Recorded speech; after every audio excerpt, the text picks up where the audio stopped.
At KCB, we deeply value the pivotal role that PBOs, public benefit organizations, play in our society in addressing the needs of vulnerable communities, influencing policy on local and emerging global challenges. As a bank, we understand that true transformation happens when diverse stakeholders collaborate with purpose. The purpose of this discussion is for us as the financial partner to listen as you tell us how we can partner, collaborate for scaling and for social transformation. For the last 128 years, been about people, and the footprint that we leave and intend to continue to leave is one of leaving things better. How do we create the right partnerships? How do we address a lot of these social impact aspirations that we have that are often constrained by not having the right partnerships, the right smart solutions? So those are the questions I had to leave with you. One of the key insights from our work in regulating the NGO sector is the immense potential and capacity for innovation, accountability, and impact that partnerships can bring. Tech is sector agnostic. It's not something that should only be focused on in a particular sector, and it should be used as an enabler for us to be able to see transformation in agriculture and in different sectors. In the space of mass entrepreneurship, and be it in propagation, be it in certification, be it in business development support, that's what the KCB Foundation is there for. In addition to what it is the KCB Foundation can do in terms of working with young people to make them ready to become seed entrepreneurs, we also have an expansive branch network. I encourage the initiative by KCB and KCB Foundation to come in and support this area as one which employs more than 70%, more than 60% of people, and be able to achieve food security on this continent, and through the technologies increase the income and lift many smallholders from poverty to a better life. Together we can transform challenges into opportunities. Thank you for trusting KCB as your partner. We don't take this for granted.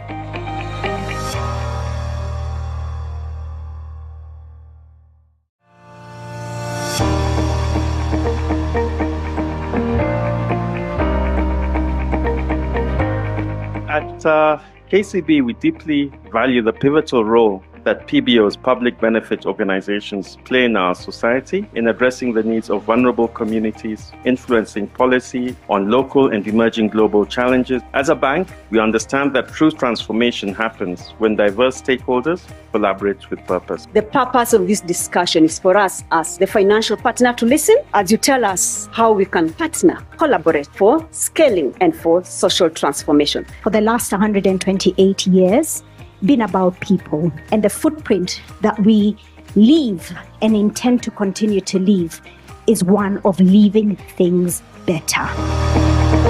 How do we create the right partnerships? How do we address a lot of these social impact aspirations that we have that are often constrained by not having the right partnerships, the right smart solutions? So those are the questions I had to leave with you.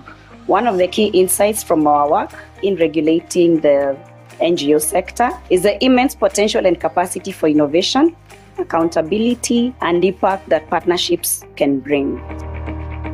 Tech is sector agnostic. It's not something that should only be focused on in a particular sector, and it should be used as an enabler for us to be able to see transformation in agriculture and in different sectors. In the space of mass entrepreneurship, and be it in propagation, be it in certification, be it in business development support, that's what the KCB Foundation is there for.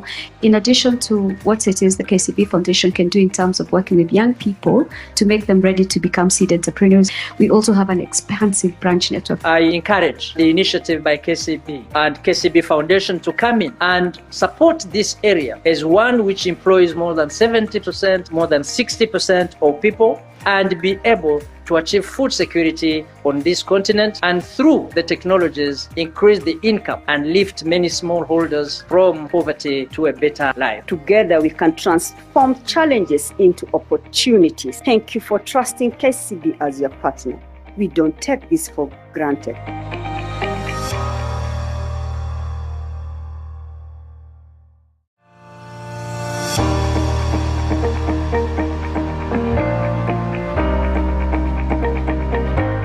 At KCB, we deeply value the pivotal role that PBOs, public benefit organizations, play in our society in addressing the needs of vulnerable communities, influencing policy on local and emerging global challenges. As a bank, we understand that true transformation happens when diverse stakeholders collaborate with purpose. The purpose of this discussion is for us as the financial partner to listen as you tell us how we can partner, collaborate for scaling and for social transformation. For the last 128 years, been about people and the footprint that we leave and intend to continue to leave is one of leaving things better. How do we create the right partnerships? How do we address a lot of these social impact aspirations that we have that are often constrained by not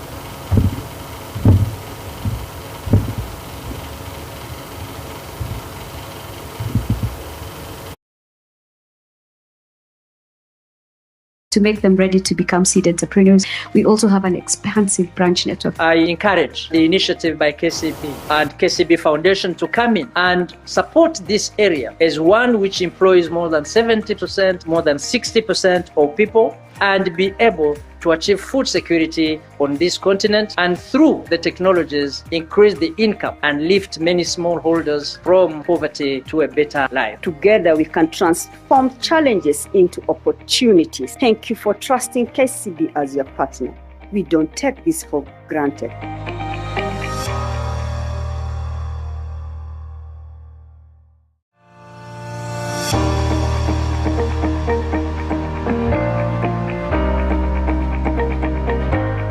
At KCB, we deeply value the pivotal role that PBOs, public benefit organizations, play in our society in addressing the needs of vulnerable communities, influencing policy on local and emerging global challenges. As a bank, we understand that true transformation happens when diverse stakeholders collaborate with purpose. The purpose of this discussion is for us as the financial partner to listen as you tell us how we can partner, collaborate for scaling and for social transformation. For the last 128 years, been about people and the footprint that we leave and intend to continue to leave is one of leaving things better.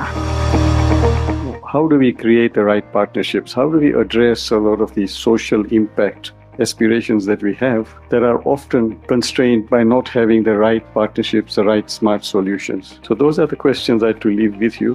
One of the key insights from our work in regulating the NGO sector is the immense potential and capacity for innovation, accountability, and impact that partnerships can bring. Tech is sector agnostic. It's not something that should only be focused on in a particular sector, and it should be used as an enabler for us to be able to see transformation in agriculture and in different sectors. In the space of mass entrepreneurship, and be it in propagation, be it in certification, be it in business development support, that's what the KCB Foundation is there for. In addition to what it is the KCB Foundation can do in terms of working with young people to make them ready to become seed entrepreneurs, we also have an expansive branch network. I encourage the initiative by KCB and KCB Foundation to come in and support this area as one which employs more than 70%, more than 60% of people, and be able to achieve food security on this continent, and through the technologies increase the income and lift many smallholders from poverty to a better life. Together we can transform challenges into opportunities. Thank you for trusting KCB as your partner. We don't take this for granted.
and it should be used as an enabler for us to be able to see transformation in agriculture and in different sectors. In the space of mass entrepreneurship, and be it in propagation, be it in certification, be it in business development support, that's what the KCB Foundation is there for.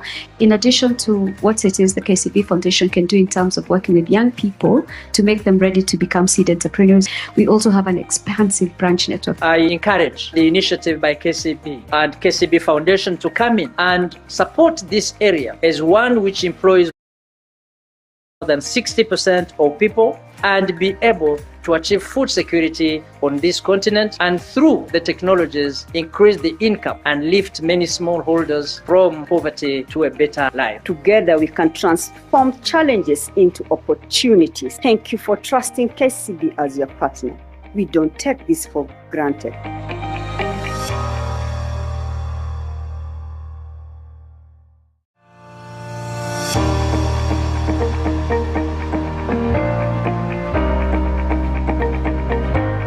At KCB, we deeply value the pivotal role that PBOs, public benefit organizations, play in our society in addressing the needs of vulnerable communities, influencing policy on local and emerging global challenges. As a bank, we understand that true transformation happens when diverse stakeholders collaborate with purpose. The purpose of this discussion is for us as the financial partner to listen as you tell us how we can partner, collaborate for scaling and for social transformation. For the last 128 years, been about people, and the footprint that we leave and intend to continue to leave is one of leaving things better. How do we create the right partnerships? How do we address a lot of these social impact aspirations that we have that are often constrained by not having the right partnerships, the right smart solutions? So those are the questions I had to leave with you. One of the key insights from our work in regulating the NGO sector is the immense potential and capacity for innovation, accountability, and impact that partnerships can bring. Tech is sector agnostic. It's not something that should only be focused on in a particular sector, and it should be used as an enabler for us to be able to see transformation in agriculture and in different sectors. In the space of mass entrepreneurship, and be it in propagation, be it in certification, be it in business development support, that's what the KCB Foundation is there for. In addition to what it is the KCB Foundation can do in terms of working with young people to make them ready to become seed entrepreneurs, we also have an expansive branch network. I encourage the initiative by KCB and KCB Foundation to come in and support this area as one which employs more than 70%, more than 60% of people, and be able to achieve food security on this continent, and through the technologies increase the income and lift many smallholders from poverty to a better life. Together we can transform challenges into opportunities. Thank you for trusting KCB as your partner. We don't take this for granted.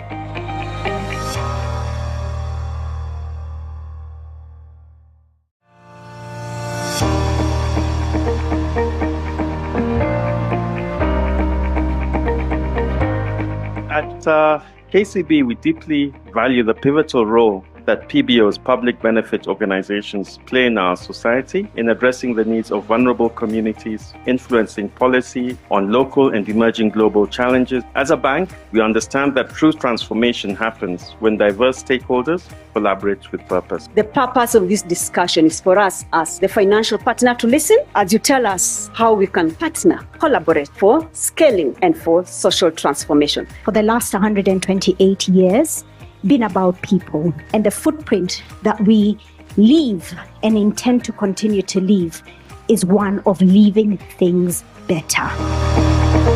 How do we create the right partnerships? How do we address a lot of these social impact aspirations that we have that are often constrained by not having the right partnerships, the right smart solutions? So those are the questions I had to leave with you.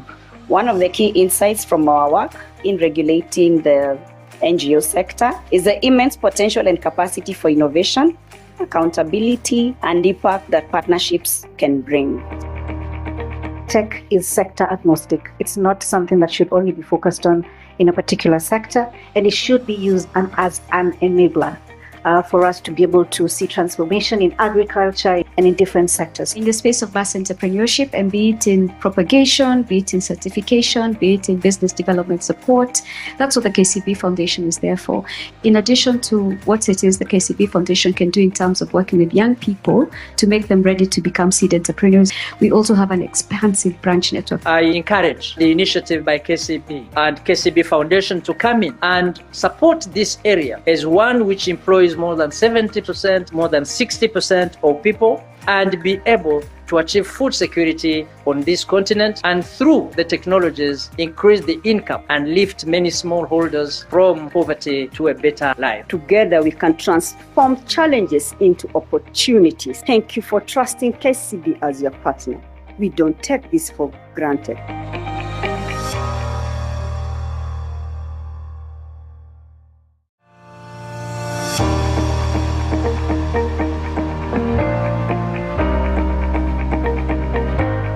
At KCB, we deeply value the pivotal role that PBOs, public benefit organizations, play in our society in addressing the needs of vulnerable communities, influencing policy on local and emerging global challenges. As a bank, we understand that true transformation happens when diverse stakeholders collaborate with purpose. The purpose of this discussion is for us as the financial partner to listen as you tell us how we can partner, collaborate for scaling and for social transformation. For the last 128 years, been about people, and the footprint that we leave and intend to continue to leave is one of leaving things better.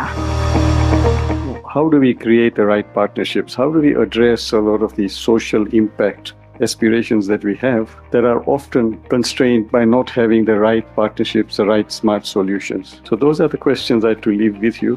One of the key insights from our work in regulating the NGO sector is the immense potential and capacity for innovation, accountability, and impact that partnerships can bring. Tech is sector agnostic. It's not something that should only be focused on in a particular sector, and it should be used as an enabler for us to be able to see transformation in agriculture and in different sectors. In the space of mass entrepreneurship, and be it in propagation, be it in certification, be it in business development support, that's what the KCB Foundation is there for. In addition to what it is the KCB Foundation can do in terms of working with young people to make them ready to become seed entrepreneurs, we also have an expansive branch network. I encourage the initiative by KCB and KCB Foundation to come in and support this area as one which employs more than 70%, more than 60% of people, and be able to achieve food security on this continent, and through the technologies increase the income and lift many smallholders from poverty to a better life. Together we can transform challenges into opportunities. Thank you for trusting KCB as your partner. We don't take this for granted.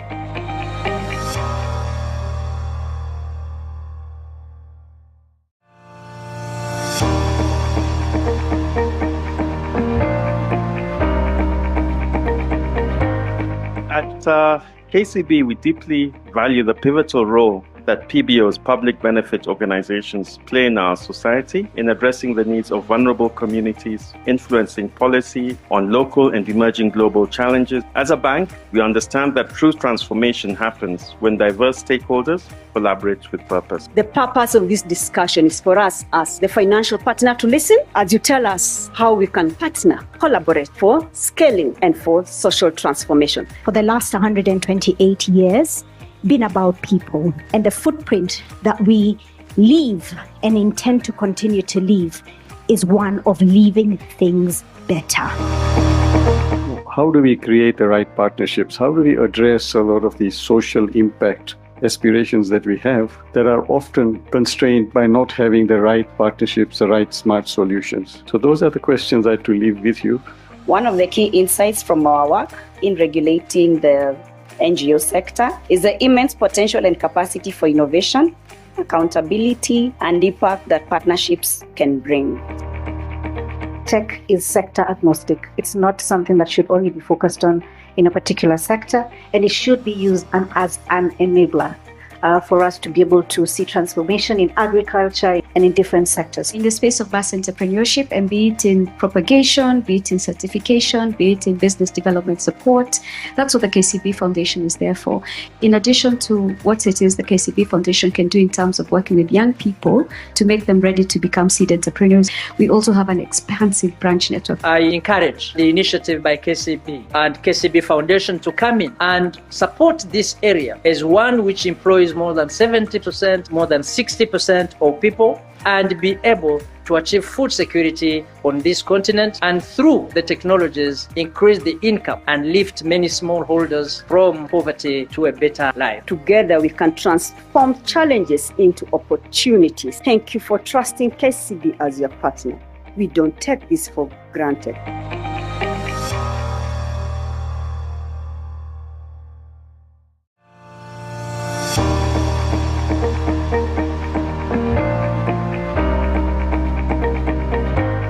At KCB, we deeply value the pivotal role that PBOs, public benefit organizations, play in our society in addressing the needs of vulnerable communities, influencing policy on local and emerging global challenges. As a bank, we understand that true transformation happens when diverse stakeholders collaborate with purpose. The purpose of this discussion is for us as the financial partner to listen as you tell us how we can partner, collaborate for scaling and for social transformation. For the last 128 years, been about people and the footprint that we leave and intend to continue to leave is one of leaving things better. How do we create the right partnerships? How do we address a lot of these social impact aspirations that we have that are often constrained by not having the right partnerships, the right smart solutions? So those are the questions I had to leave with you. One of the key insights from our work in regulating the NGO sector is the immense potential and capacity for innovation, accountability, and impact that partnerships can bring. Tech is sector agnostic. It's not something that should only be focused on in a particular sector, and it should be used as an enabler for us to be able to see transformation in agriculture and in different sectors. In the space of mass entrepreneurship, and be it in propagation, be it in certification, be it in business development support, that's what the KCB Foundation is there for. In addition to what it is the KCB Foundation can do in terms of working with young people to make them ready to become seed entrepreneurs, we also have an expansive branch network. I encourage the initiative by KCB and KCB Foundation to come in and support this area as one which employs more than 70%, more than 60% of people, and be able to achieve food security on this continent, and through the technologies increase the income and lift many smallholders from poverty to a better life. Together we can transform challenges into opportunities. Thank you for trusting KCB as your partner. We don't take this for granted.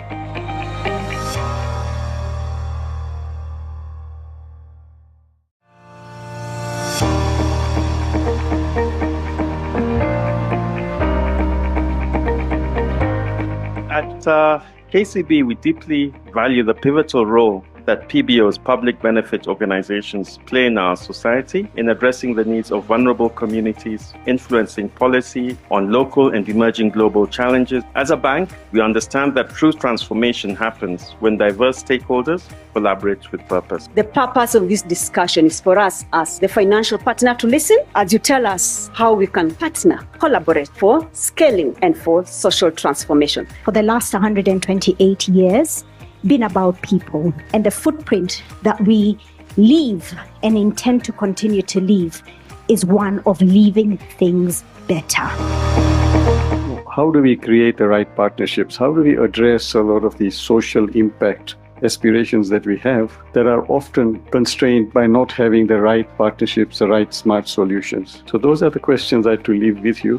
One of the key insights from our work in regulating the NGO sector is the immense potential and capacity for innovation, accountability, and impact that partnerships can bring. Tech is sector agnostic. It's not something that should only be focused on in a particular sector, and it should be used as an enabler for us to be able to see transformation in agriculture and in different sectors. In the space of mass entrepreneurship, and be it in propagation, be it in certification, be it in business development support, that's what the KCB Foundation is there for. In addition to what it is the KCB Foundation can do in terms of working with young people to make them ready to become seed entrepreneurs, we also have an expansive branch network. I encourage the initiative by KCB and KCB Foundation to come in and support this area as one which employs more than 70%, more than 60% of people, and be able to achieve food security on this continent, and through the technologies increase the income and lift many smallholders from poverty to a better life. Together we can transform challenges into opportunities. Thank you for trusting KCB as your partner. We don't take this for granted.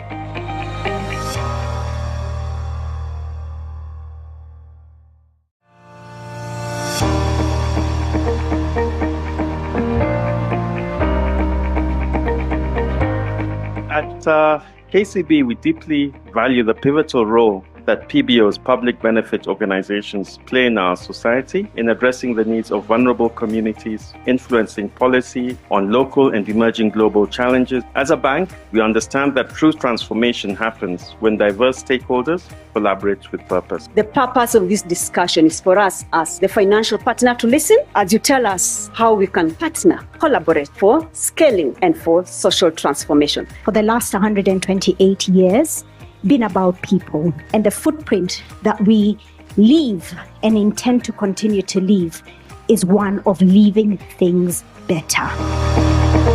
How do we create the right partnerships? How do we address a lot of these social impact aspirations that we have that are often constrained by not having the right partnerships, the right smart solutions? So those are the questions I have to leave with you.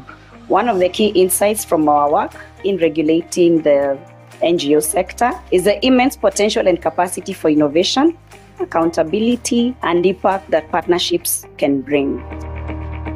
Tech is sector agnostic. It's not something that should only be focused on in a particular sector, and it should be used as an enabler for us to be able to see transformation in agriculture and in different sectors. In the space of mass entrepreneurship, and be it in propagation, be it in certification, be it in business development support, that's what the KCB Foundation is there for. In addition to what it is the KCB Foundation can do in terms of working with young people to make them ready to become seed entrepreneurs, we also have an expansive branch network. I encourage the initiative by KCB and KCB Foundation to come in and support this area as one which employs more than 70%, more than 60% of people, and be able to achieve food security on this continent, and through the technologies increase the income and lift many smallholders from poverty to a better life. Together we can transform challenges into opportunities. Thank you for trusting KCB as your partner. We don't take this for granted.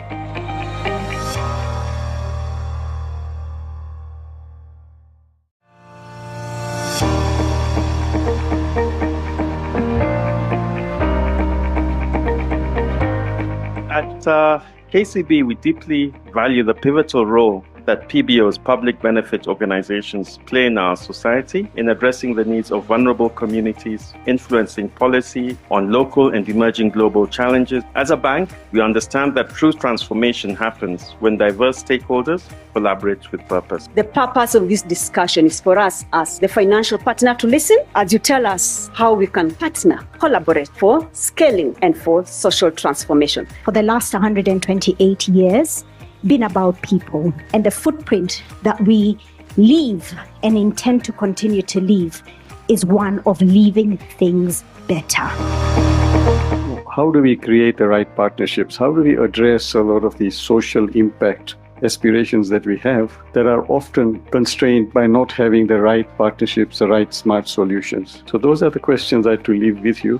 One of the key insights from our work in regulating the NGO sector is the immense potential and capacity for innovation, accountability, and impact that partnerships can bring. Tech is sector agnostic. It's not something that should only be focused on in a particular sector, and it should be used as an enabler for us to be able to see transformation in agriculture and in different sectors. In the space of mass entrepreneurship, and be it in propagation, be it in certification, be it in business development support, that's what the KCB Foundation is there for. In addition to what it is the KCB Foundation can do in terms of working with young people to make them ready to become seed entrepreneurs, we also have an expansive branch network. I encourage the initiative by KCB and KCB Foundation to come in and support this area as one which employs more than 70%, more than 60% of people, and be able to achieve food security on this continent, and through the technologies increase the income and lift many smallholders from poverty to a better life. Together we can transform challenges into opportunities. Thank you for trusting KCB as your partner. We don't take this for granted.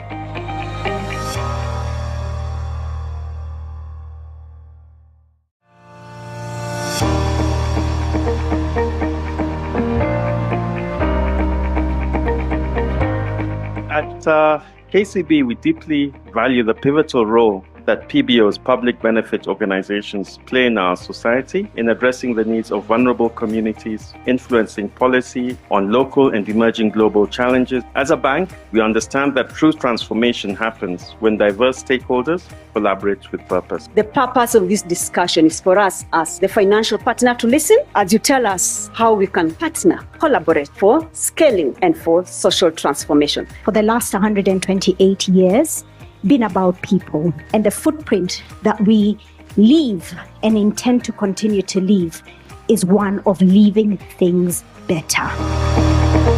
How do we create the right partnerships? How do we address a lot of these social impact aspirations that we have that are often constrained by not having the right partnerships, the right smart solutions? So those are the questions I have to leave with you.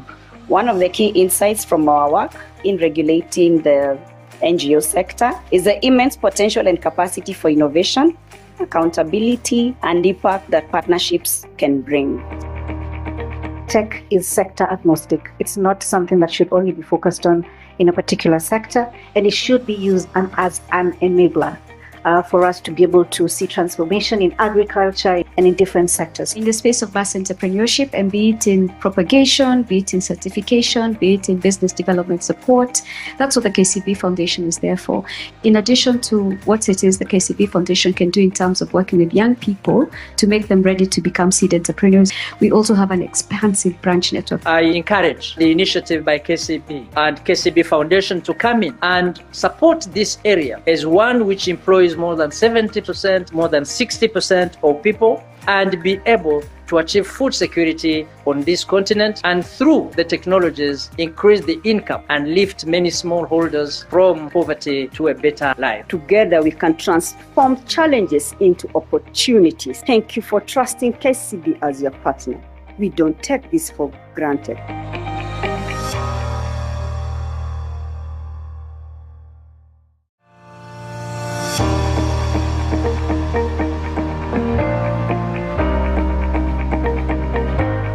At KCB, we deeply value the pivotal role that PBO's public benefit organizations play in our society in addressing the needs of vulnerable communities, influencing policy on local and emerging global challenges. As a bank, we understand that true transformation happens when diverse stakeholders collaborate with purpose. The purpose of this discussion is for us as the financial partner to listen as you tell us how we can partner, collaborate for scaling and for social transformation. For the last 128 years, been about people, and the footprint that we leave and intend to continue to leave is one of leaving things better. How do we create the right partnerships? How do we address a lot of these social impact aspirations that we have that are often constrained by not having the right partnerships, the right smart solutions? So those are the questions I have to leave with you. One of the key insights from our work in regulating the NGO sector is the immense potential and capacity for innovation, accountability, and impact that partnerships can bring. Tech is sector agnostic. It's not something that should only be focused on in a particular sector, and it should be used as an enabler for us to be able to see transformation in agriculture and in different sectors. In the space of mass entrepreneurship, and be it in propagation, be it in certification, be it in business development support, that's what the KCB Foundation is there for. In addition to what it is the KCB Foundation can do in terms of working with young people to make them ready to become seed entrepreneurs, we also have an expansive branch network. I encourage the initiative by KCB and KCB Foundation to come in and support this area as one which employs more than 70%, more than 60% of people, and be able to achieve food security on this continent, and through the technologies increase the income and lift many smallholders from poverty to a better life. Together we can transform challenges into opportunities. Thank you for trusting KCB as your partner. We don't take this for granted.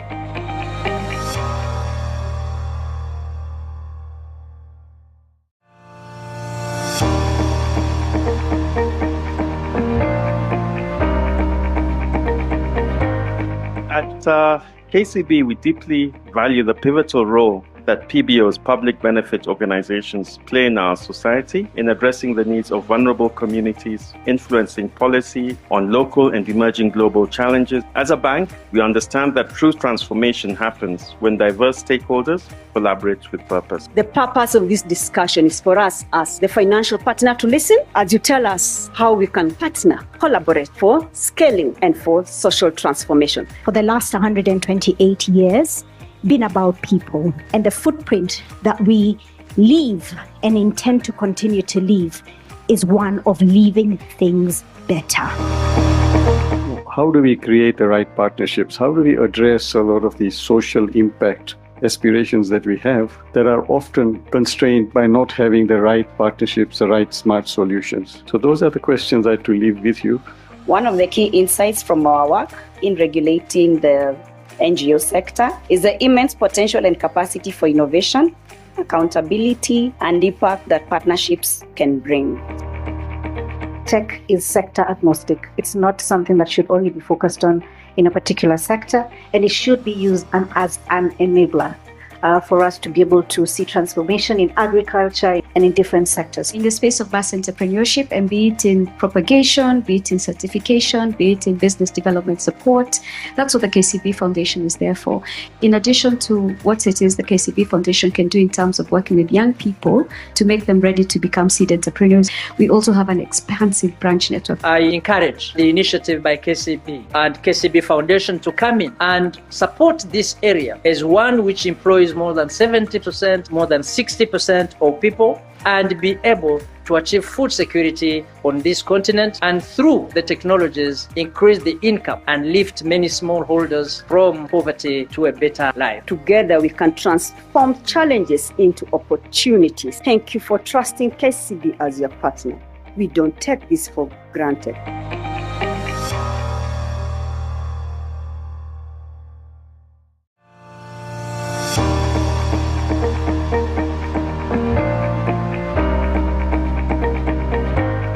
At KCB, we deeply value the pivotal role that PBOs, public benefit organizations, play in our society in addressing the needs of vulnerable communities, influencing policy on local and emerging global challenges. As a bank, we understand that true transformation happens when diverse stakeholders collaborate with purpose. The purpose of this discussion is for us as the financial partner to listen as you tell us how we can partner, collaborate for scaling and for social transformation. For the last 128 years, been about people, and the footprint that we leave and intend to continue to leave is one of leaving things better.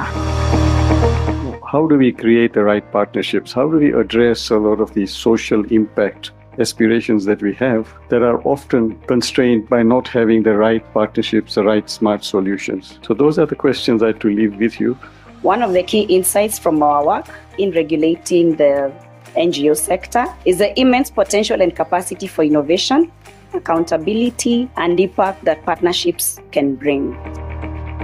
Tech is sector agnostic. It's not something that should only be focused on in a particular sector, and it should be used as an enabler for us to be able to see transformation in agriculture and in different sectors. In the space of mass entrepreneurship, and be it in propagation, be it in certification, be it in business development support, that's what the KCB Foundation is there for. In addition to what it is the KCB Foundation can do in terms of working with young people to make them ready to become seed entrepreneurs, we also have an expansive branch network. I encourage the initiative by KCB and KCB Foundation to come in and support this area as one which employs more than 70%, more than 60% of people, and be able to achieve food security on this continent, and through the technologies increase the income and lift many smallholders from poverty to a better life. Together we can transform challenges into opportunities. Thank you for trusting KCB as your partner. We don't take this for granted.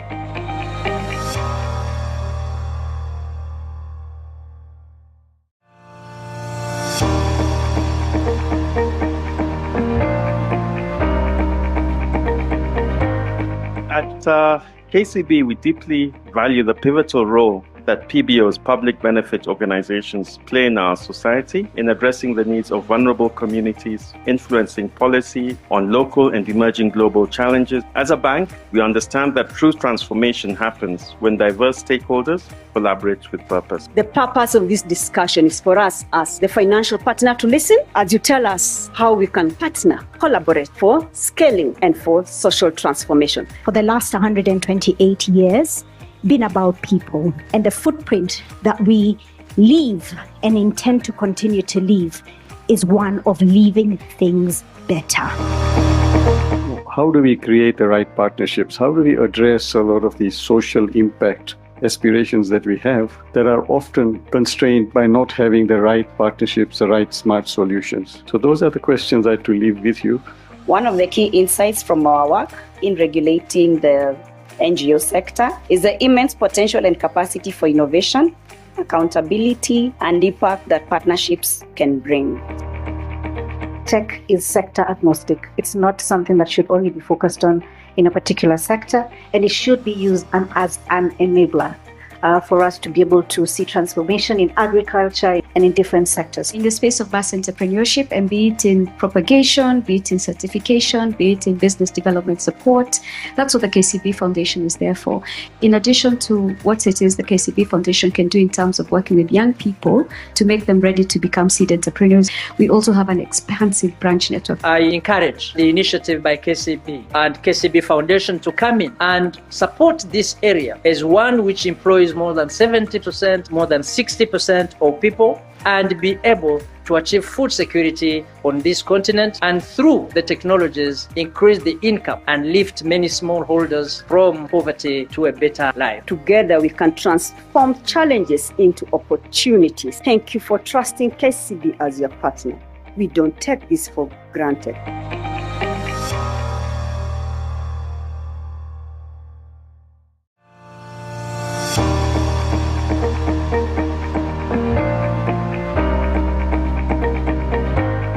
At KCB, we deeply value the pivotal role that PBOs, public benefit organizations, play in our society in addressing the needs of vulnerable communities, influencing policy on local and emerging global challenges. As a bank, we understand that true transformation happens when diverse stakeholders collaborate with purpose. The purpose of this discussion is for us as the financial partner to listen as you tell us how we can partner, collaborate for scaling and for social transformation. For the last 128 years, been about people, and the footprint that we leave and intend to continue to leave is one of leaving things better. How do we create the right partnerships? How do we address a lot of these social impact aspirations that we have that are often constrained by not having the right partnerships, the right smart solutions? So those are the questions I had to leave with you. One of the key insights from our work in regulating the NGO sector is the immense potential and capacity for innovation, accountability, and impact that partnerships can bring. Tech is sector agnostic. It's not something that should only be focused on in a particular sector, and it should be used as an enabler for us to be able to see transformation in agriculture and in different sectors. In the space of mass entrepreneurship, and be it in propagation, be it in certification, be it in business development support, that's what the KCB Foundation is there for. In addition to what it is the KCB Foundation can do in terms of working with young people to make them ready to become seed entrepreneurs, we also have an expansive branch network. I encourage the initiative by KCB and KCB Foundation to come in and support this area as one which employs more than 70%, more than 60% of people, and be able to achieve food security on this continent, and through the technologies increase the income and lift many smallholders from poverty to a better life. Together we can transform challenges into opportunities. Thank you for trusting KCB as your partner. We don't take this for granted.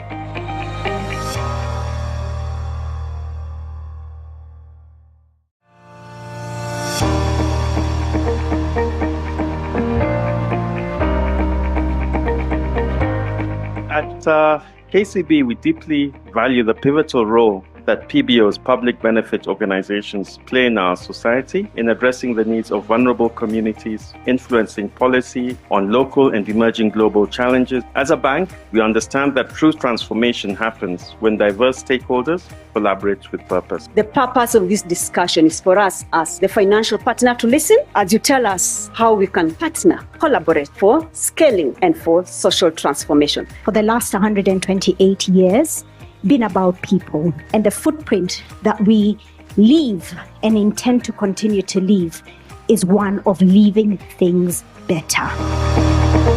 How do we create the right partnerships? How do we address a lot of these social impact aspirations that we have that are often constrained by not having the right partnerships, the right smart solutions? So those are the questions I had to leave with you.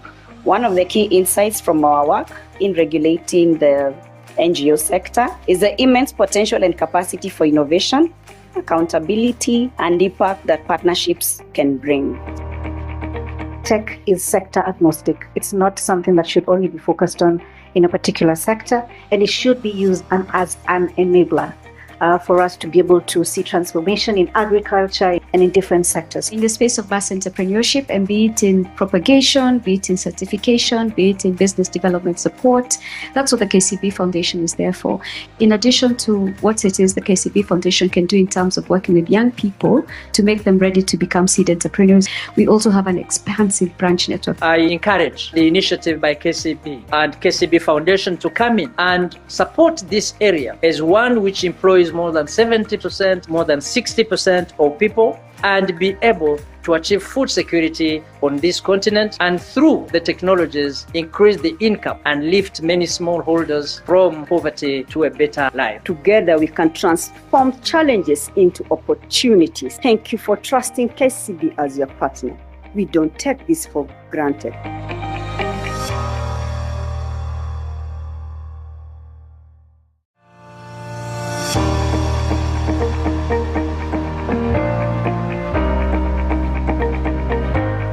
At KCB, we deeply value the pivotal role that PBOs, public benefit organizations, play in our society in addressing the needs of vulnerable communities, influencing policy on local and emerging global challenges. As a bank, we understand that true transformation happens when diverse stakeholders collaborate with purpose. The purpose of this discussion is for us as the financial partner to listen as you tell us how we can partner, collaborate for scaling and for social transformation. For the last 128 years, been about people and the footprint that we leave and intend to continue to leave is one of leaving things better.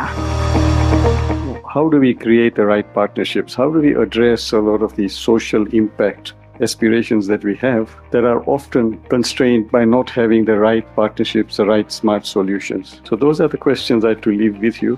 One of the key insights from our work in regulating the NGO sector is the immense potential and capacity for innovation, accountability, and impact that partnerships can bring.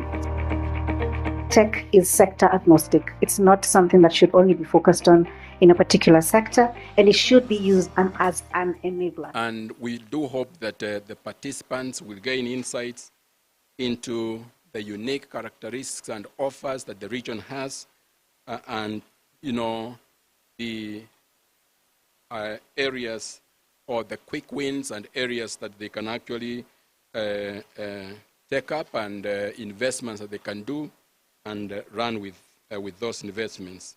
And therefore, we have experts who will take us through, and they are going to interact with us as participants in this session to discuss issues pertaining to MSMEs. Some of them, they will bring out those issues. Some of them, I'm sure, will come from the audience, and then we have a discussion. We have a distinguished, group of panelists who are going to take us through. We were expecting our CS in charge of the National Treasury and Economic Planning. We are still expecting him. I think when he comes, I will do the proper introduction, and I will ask him to request him to give his remarks. We are expecting the PS in charge of micro, small, and medium enterprises, Honorable Susan Mangeni. She has, yeah. Mm-hmm. Yeah, maybe I'll introduce her in absentia. I'm sure she will be coming. Yeah, Karibu PS.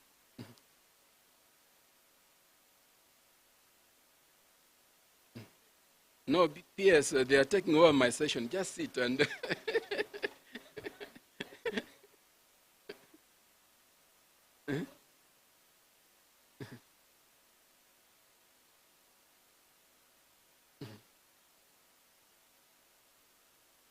Yeah, so we have our PS, Honorable Susan Mangeni, who is the Principal Secretary, the State Department of Micro, Small, and Medium Enterprises Development, which is under the Ministry of Cooperatives and MSMEs. And for those who don't know our PS, she is a governance and development expert with close to more than 15 years of experience in both private and public sector, and particularly in areas that have to do with strategic leadership, as well as public policy formulation, analysis and interpretation, implementation, enterprise development, institutional building, oversight, youth, and women empowerment. So really, she comes to us with a lot of experience. She has previously served on the boards of the Youth Enterprise Development Fund, the Kenya Institute of Public Policy Research and Analysis, that is KIPRA, and the Competition Tribunal of Kenya, among many others. She was also a member of the Working Group on the Socio-Economic Audit of the Constitution of Kenya 2010, under the Office of the Auditor General, where, among other things, she handled the assessment of the impact of the Constitution of Kenya 2010 on governance and public institutions. And those findings were tabled at the National Assembly in 2016, and those are the findings that help shape government policies and programs that we implement. She has an MA in Entrepreneurship Development and a BA in Political Science and Public Administration, both of which are from the University of Nairobi, and she is an alumnus of 2011 International Visitors Leadership Program, which is a USAID supported program. So do help me in welcoming our peers to come over to the stage.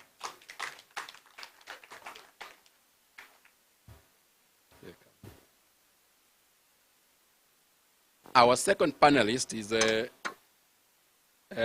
Madam Nora Ratemu, who is the Director General of the Kenya Development Corporation, KDC, which is a leading development finance institution that is committed to driving sustainable economic development in Kenya.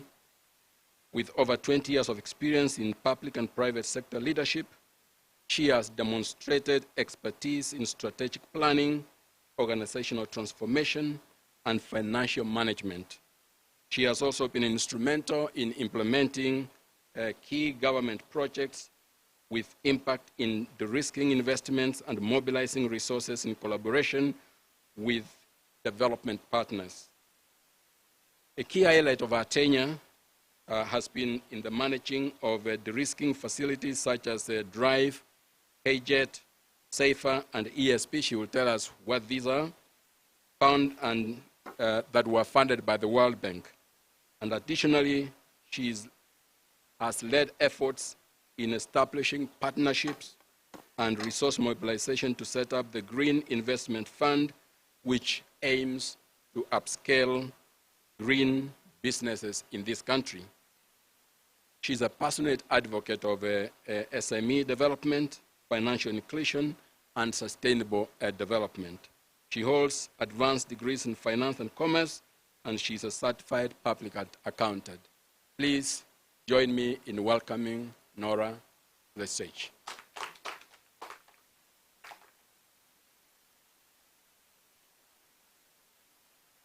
Then we have Okum Steve, who is the CEO, founder, and lead trainer with the BDIT College, which is a NITA accredited institution that specializes in skills development, entrepreneurship training, capacity building for individuals and organizations.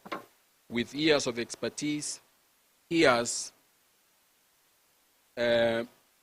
trained people in this area and has also worked as a consultant in industrial park systems development, developing strategies for performance assessment, streamlined service delivery, investors targeting and sustainable financing tools, and models for aggregation and industrial parks. He also has a Bachelor of Science in Commerce from the University of Nairobi and a Master of Science in Entrepreneurship from Jomo Kenyatta University of Agriculture and Technology, and specializes in trainings that support UNIDO and ILO. So please join me in welcoming Steve Biko to the stage.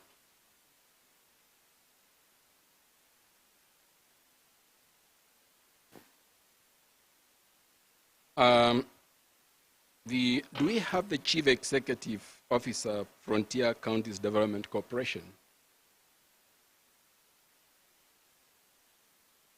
Do we? I don't think we do. Our last panelist, last but not the least, is Aska Nyakwara, who is the founder of Nyangorora Banana Processors Limited, and she has a rich experience in the production of value-added agricultural products. She is trained in banana processing and marketing and added value in producing banana crisps, complementary flour, baby foods, military rations, wine, soap, and composite flour. She has managed the production of NPP since its inception, and has been, that is the enterprise she leads since inception, and has been featured in several news articles and interviews on television for her work as a female entrepreneur, and I want us to underline that.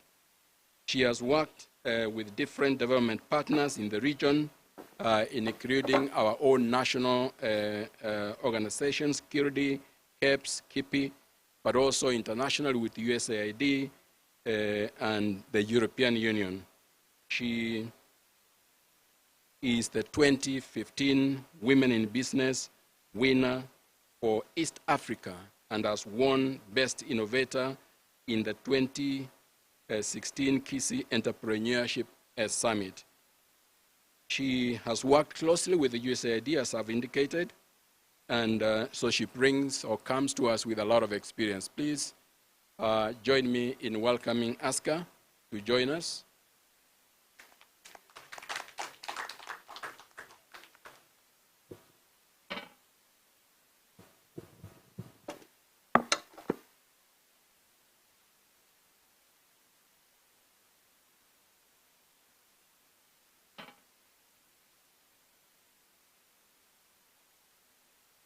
I'm going to request if any of us has opening remarks. Perhaps if you'd like to make those remarks before we go into the discussion, starting with the PS, if you have any opening remarks.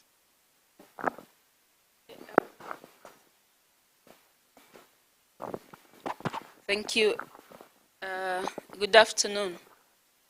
I know this session was supposed to have the keynote from our CS for National Treasury and Planning, CPA John Buddy. I don't know, probably he will come along the way, you found us, but let me say on behalf of now of the National Executive, that's the national government, I must say it's refreshing to be here, and we want to congratulate the organizers of this conference, because then this forum, any forum that you can get to discuss about matters to do with MSME is always commendable, because MSME is the backbone of our economy, and so we need to really commit more efforts and attentions towards the sector. I can see we have a very good friend who may not know that he's my friend, but allow me, moderator, to say this. That there was a time when we were, during the conversation of the Vision 2030, and we were in a room like this, and I was seated right behind Professor Misheka, VC for Jomo Kenyatta then, right behind there. And so as young people, as Gen Zs of that particular time, so we were worried because people were talking about Vision 2030. We were looking at them and young people were not being involved. And so when we sought to say something, and the moderator was like, please, please, time. And so I stood up and say, you are either going to listen to us or all of us young people walk out. So you either listen to us or we do what? We walk out. So we leave you planning for the Vision 2030 probably, which you'll never be there to witness how it's implemented. So sometimes there are moments like that where you have to stand out and fight for what needs to be.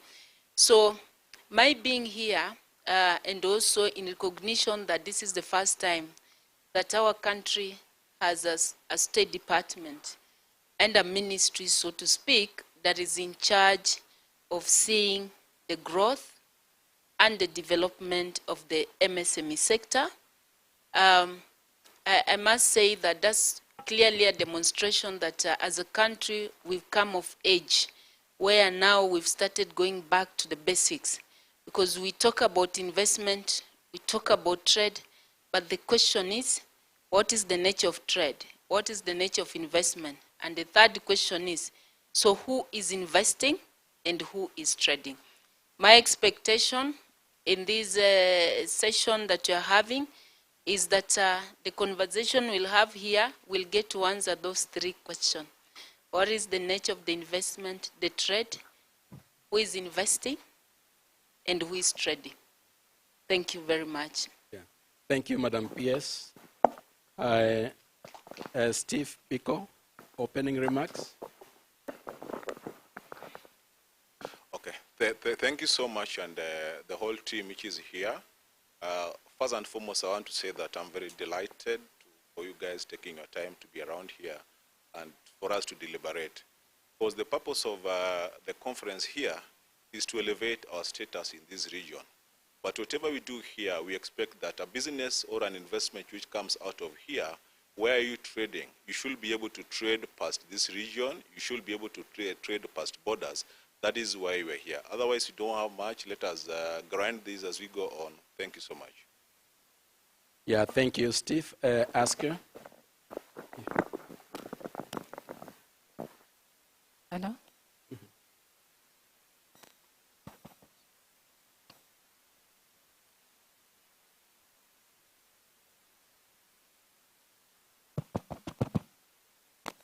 Okay, ladies and gentlemen, God is good.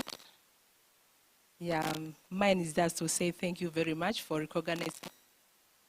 I think for all this panel, I'm the lowest person, a woman from the village.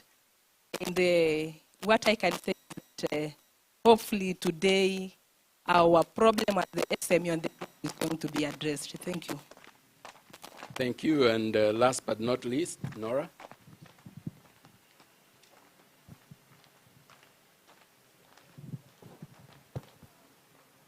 Okay, good afternoon, everyone. So mine is, first of all, to thank the organizers of this event. I think it was about time that NYANZA also set itself apart. And I'm happy, actually, with the theme of this conference, which is, and I think it was clarified yesterday that not NYANZA rising, we're already arising as NYANZA. But happy to be here and have conversations with the SMEs in the room and MSMEs. And Aska, I want to say that you're not the small one among us here. We're all actually looking up to you because you're the one creating employment. You're the one generating revenues and ensuring that as an economy, we are bringing in and we are able to generate and contributing to the GDP of this country. So mine is to just say that let's have discussions around how do we support MSMEs in this country. My PS is very passionate. PS MSME here is very passionate about MSMEs, and I think having worked with her, it is one thing that I know that once we make the MSMEs succeed in this country, our country will have gone forward. Thank you. Yeah, thank you for those opening remarks. I will request Aska to make her presentation. She has a formal presentation she's making. After that, then we'll have now a discussion.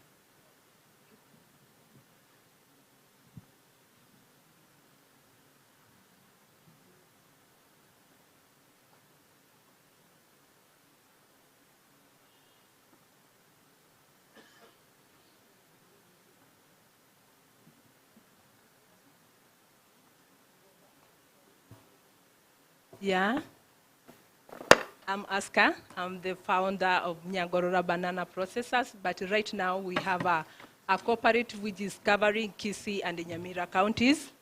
I'm in banana value chain. I'm the founder of Banana Value Addition and Processing in Igusi land. These are some of the products and what we are doing on the ground. I was raised in Tanzania, so I have a small English that I borrowed when I come to Kenya, so I will mix the language, both Kiswahili and English. As you know, Igusi is the land of bananas, and it covers, those are the tons that we produce, and the coverage, that is the coverage it takes, and the statistics that was done by AFA 2022. Current status in Igusi is that most of our bananas, they are produced by small-scale farmers who are women. Traditionally, in our area, the land is owned by men, but whoever works in that land is a woman, and the money goes back to the man. In the side of processing, we are limited because of the technology. Most of our bananas we are selling when they are fresh and raw to the market. 50% they are consumed, 20% they are sold in Nakuru, Nairobi, and Mombasa. And all that market, it is controlled by the middlemen who are really, really frustrating farmers on the ground by giving them the raw money for their farm produce. In the terms of waste, we have 40% post-harvest in bananas. That is the raw banana, stems, leaves, and the peels, which are supposed to be utilized so that it can create job opportunities for our youth.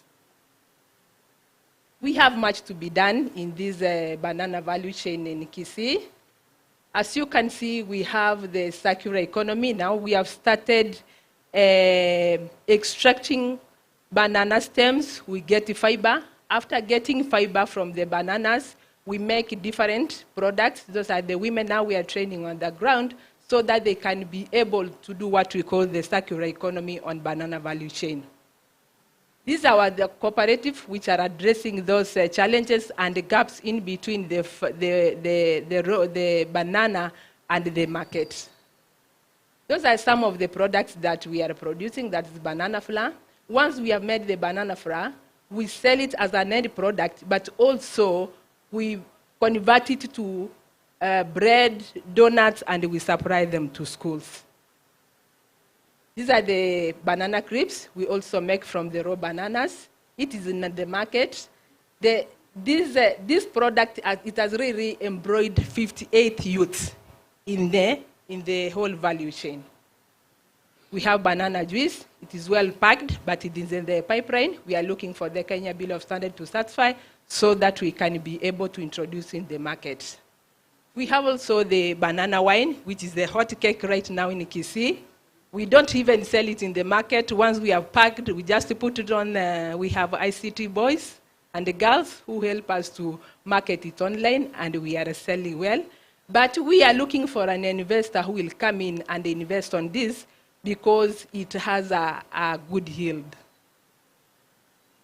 These are the products that we are getting from fiber. Once we have extracted, we get the fiber, we make mats, we make baskets for our local market in Nairobi. We have a client in Maasai Market in Nairobi where we sell this product. Those are after we have extracted now the fiber, there is that pulp remains. It is the one that we blend, we mold, then we make the packaging bags for the local supermarkets. We also make the braids for women. It is good and it is beautiful. We are competing with the big market on the country, but we are urging the government to help us get an investor because it is consuming a lot of stems. And you know the stems in our area, it's just a waste, but now we have discovered that it is a good resource that can be able to improve the economy of our country. Those are the products we make from fiber in the circular economy. We also make the sanitary pads, but still we are looking for a way so that it can be certified. We get the caps, then now we'll start supplying on the schools. And we have a long way to go with this banana value chain. We have those challenges. We need to train our farmers on the ground. We just create the awareness on our women in the village. Also, we need good structures and a policy that governs this crop because it is soko huru. It is an open market for the banana. Now, it is a challenge for us even to have the bargaining power of selling our bananas, especially on the cooperative level.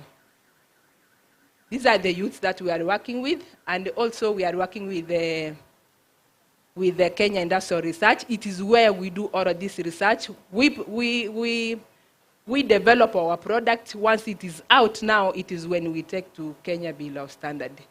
That is what we do. Thank you as far as banana value chain is concerned in Kisii land. Thank you.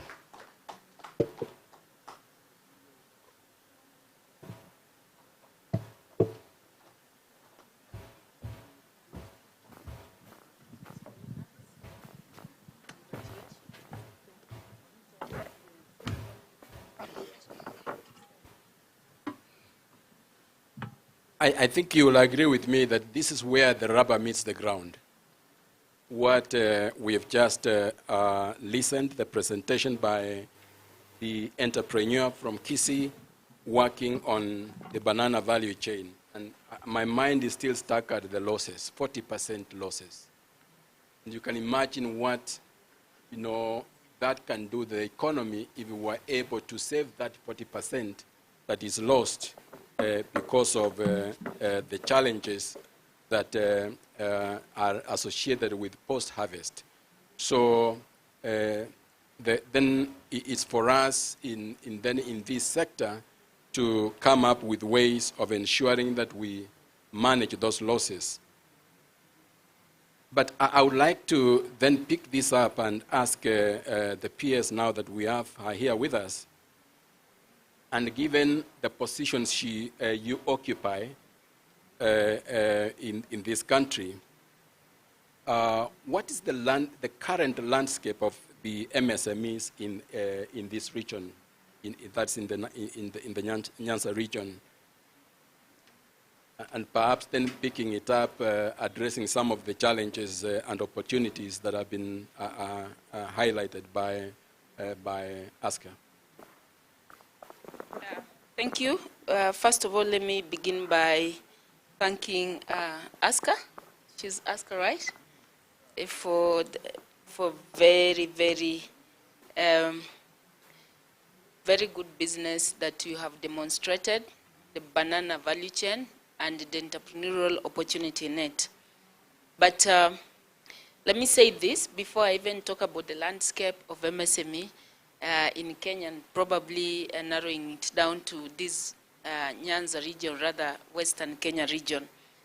I want to say we have a cold storage facility that is ready to be ready because we have already equipped in a place called Kiamokama.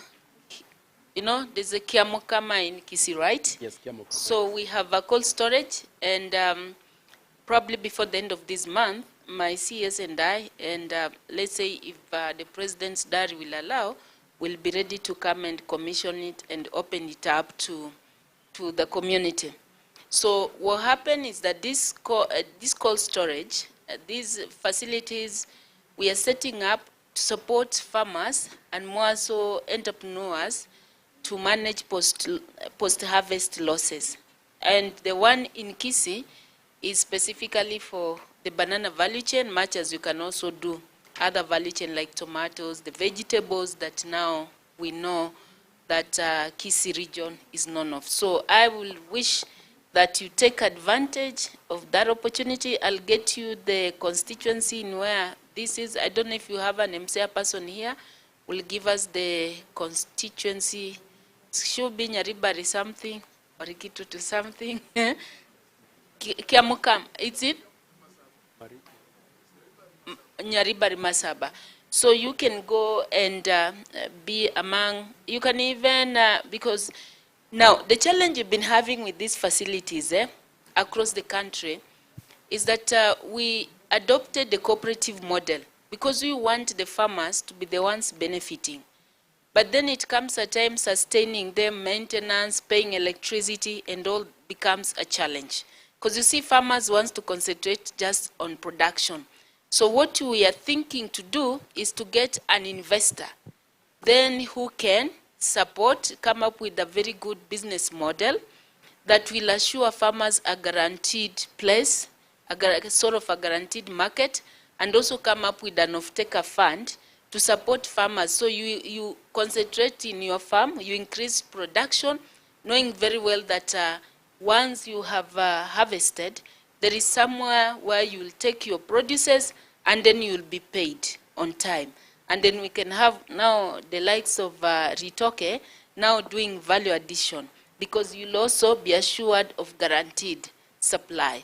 And then you can also ensure some quality and standards in terms of the kind of variety that you need. Again, through those centers, we can be able now to train our farmers on, or rather on the modern farming, you know, the techniques and other capacity building that is needed. So we already have that. That facility has costed us close to 100 million. It's already done. It's already equipped, ready. So we will be, I'll be looking forward to support enterprises like one of our sister here. But let me say this, let me just outline the landscape of MSMEs in Kenya. Until recently, and that's less than 2.5 years ago when we His Excellency the President then established the State Department of MSME, we used to refer to it as SME, right? And that's what is also even in the program. I was very keenly looking. And it's been mouthful for people to say MSME. You know, me, I can sing MSME. Some people cannot say MSME, you know? Because, again, then as what we are speaking to today, saying how do we unlock growth of potential SMEs. And I seek, first of all, to begin with that, we must correct. It's not potential SMEs. By the time an enterprise is an SME, has already proven itself. There's already proof of concept. So we cannot be talking about potentialness, you know, in SMEs, because they're already doing something. And I want to say why I want a little bit to dwell on that. It's because how do we understand our business environment? Let me give you some few figures. 98% of all businesses in Kenya are micro, small, and medium enterprises. That's the reality. The purchasing power that we have in Kenya today is that kadogo. Our purchasing power is a kadogo. So we are in a kadogo economy. We are in a micro economy. So we have close to 80% of all those MSMEs now being micro, and majority of them, of course, informal. Now, we have a potential workforce in this country of about 20 million, out of which only 3.5 million are formally employed, leaving close to 16.5 or 17 million, if you like, in the informal sector. All those people are MSME because they're doing something to derive a livelihood from them. They're doing something, either they're in their shambas, they're mamambogas, they're what.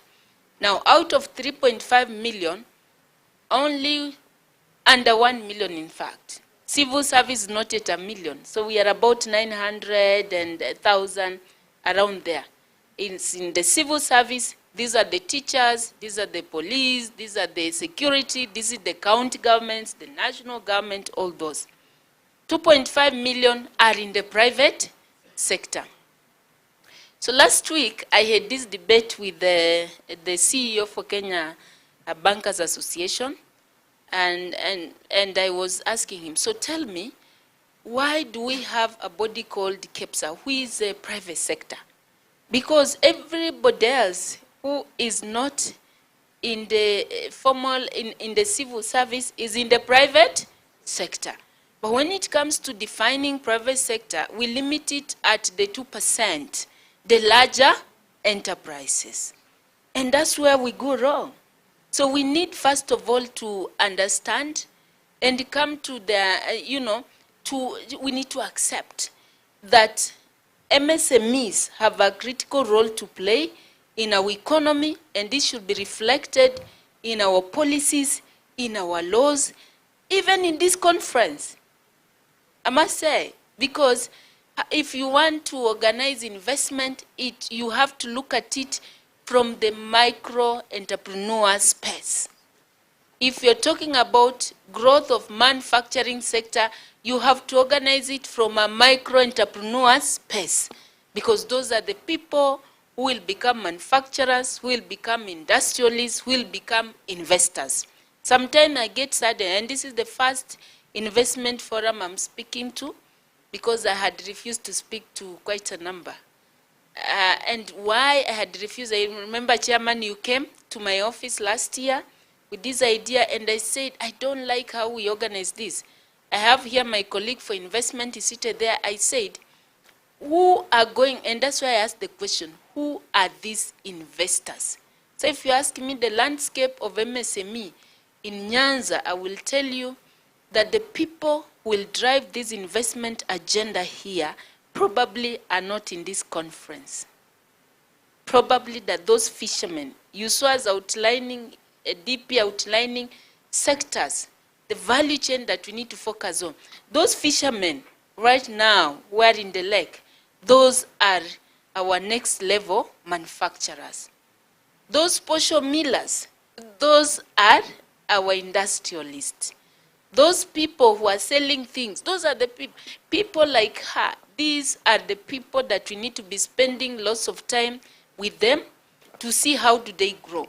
She's talked about wine. I know that all these things she's manufacturing, if you ask her, she can never even dream of break even. Not how she's doing in that scale. So we need to pick her and several others, see how do we scale you, so that in the next 1 year when we come here is a big company. But let me also end by saying, so we have opportunities here. A lot is happening. We have a lot of this investment manufacturing happening, but probably what we don't have, we've limited recognition to only those large enterprises, which only forms 2%.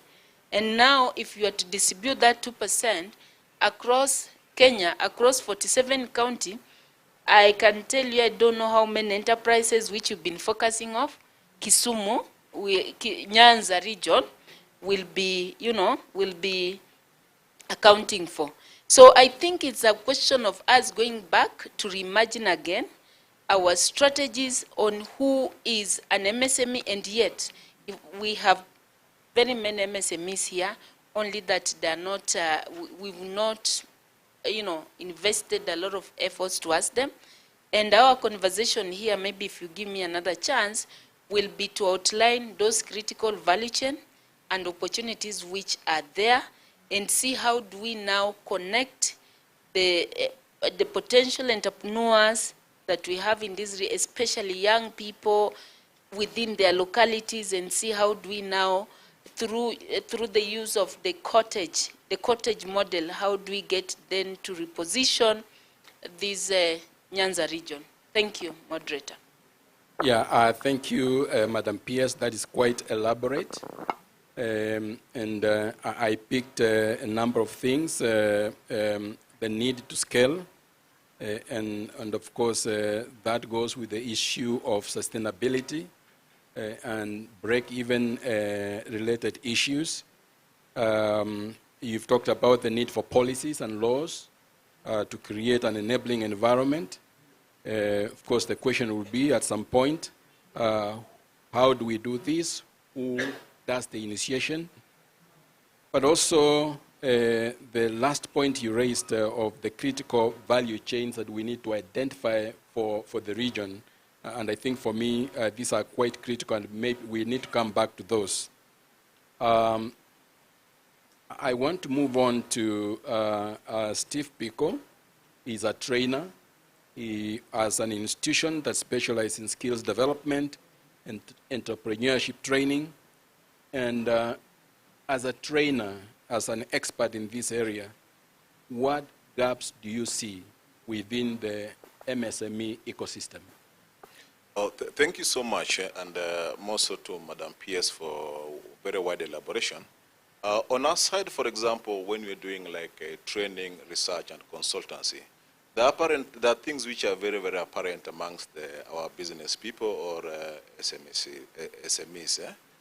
One of them is inability to identify where there's a market gap.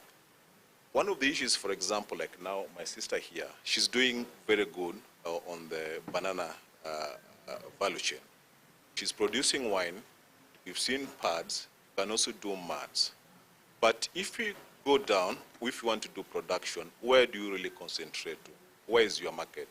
So one, there's this inability to really, really identify the market which you want to supply these things to. The government has come up with different interventions to address such.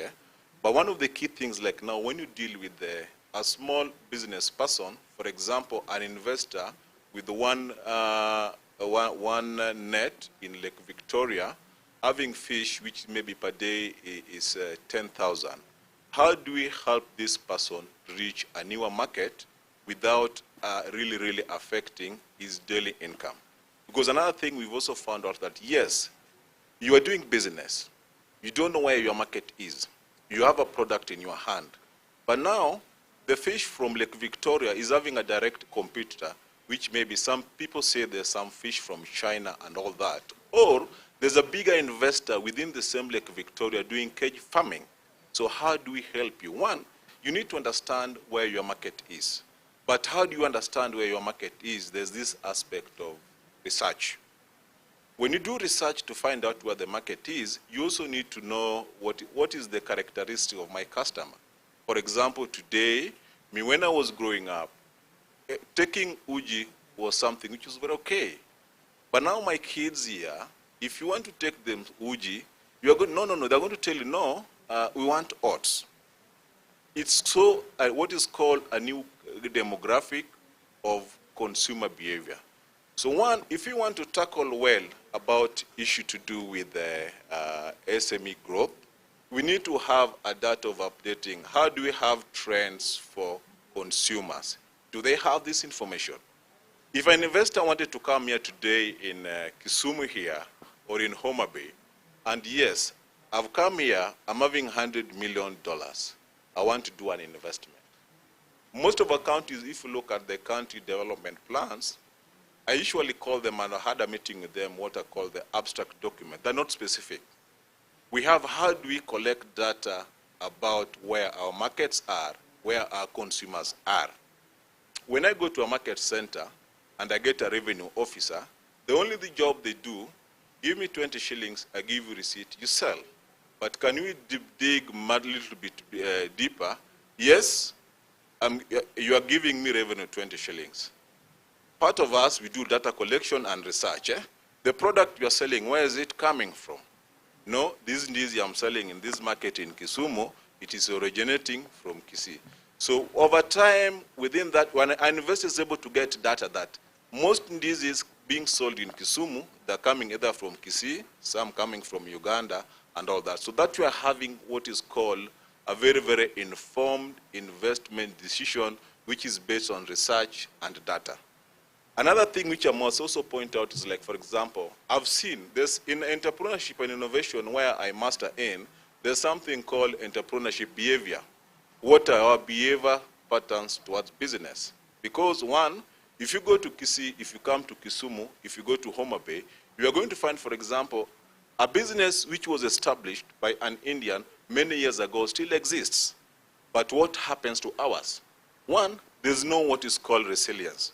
How do we build resilience amongst our business people so that this business is able to outlive what we have for today? What it needs some mind change. You do that one by training so that we have these ones better. For now, I don't want to speak so much past that, but only to add that, for example, some people will say that, for example, that, another big problem we have is about there's no finance. But when I go to KCB, I go to Cooperative Bank, they tell me the money is there. How much do you want? But now they put in a small twist. Do you have security? Which is right. No one gives you money for free. Even at home level, how are you going to return it? Do you have a plan? What it calls for, it's what is called discipline. Discipline is determined by behavior. Are you able to respect the terms of your business? We can talk about interest rates. Yes, that is there, debatable and all that. So usually one, do you have capacity to hold on to what is called a business ethics?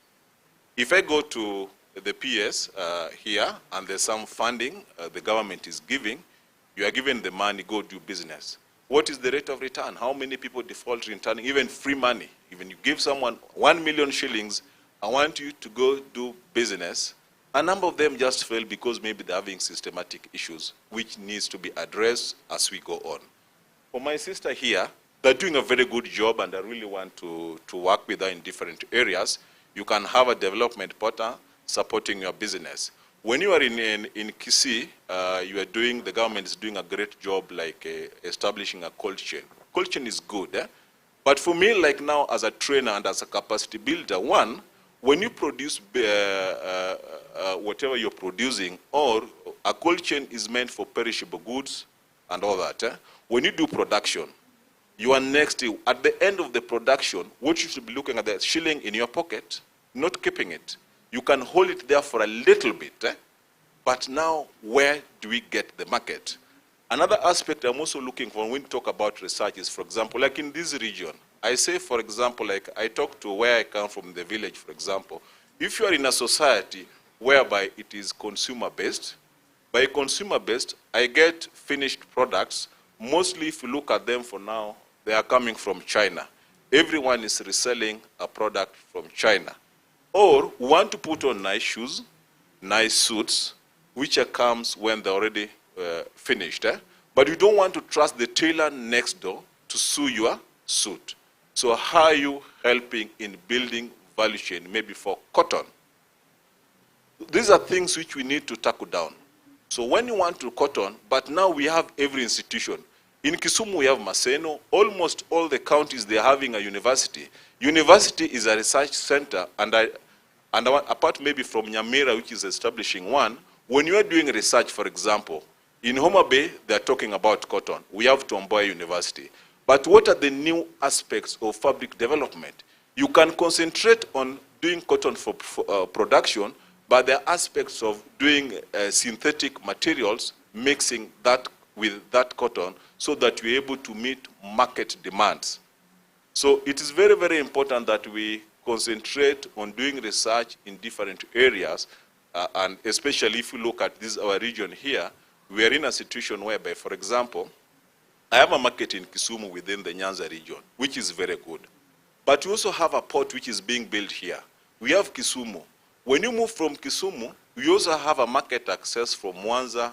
We have Musoma, we have to Bukoba, you go to Entebbe, you have to go to Jinja and all that. It is a ring of around a base of 50 customers. Do we have data about the customer in Musoma? How can we reach it? Shipyard is building ships here. This ship is going to Jinja. What products are we getting from here that is meeting the demands of a person in Jinja? Are we doing research enough, or is it the Ugandans buying from here, finished products, and then taking there? So for me, these are the aspects which we need to discuss with our SMEs. You look beyond your village. Let us go cross-border, because that's how nations grow. Then from there, we're going to be good. Thank you so much. Yeah, thank you, Speaker. Steve. I have picked two things. One, the need for market data on products out there. And of course, that calls for the need to carry out research, whether that is in collaboration with the institutions that conduct research. But there's also issue to access to financing. And I want to link this, particularly the latter one, with the next question that I'm going to ask Madam Nyakwara. As you were telling us, making that presentation, you know, I was thinking about the challenges that you had to overcome. I was thinking about, you know, the journey you have walked through.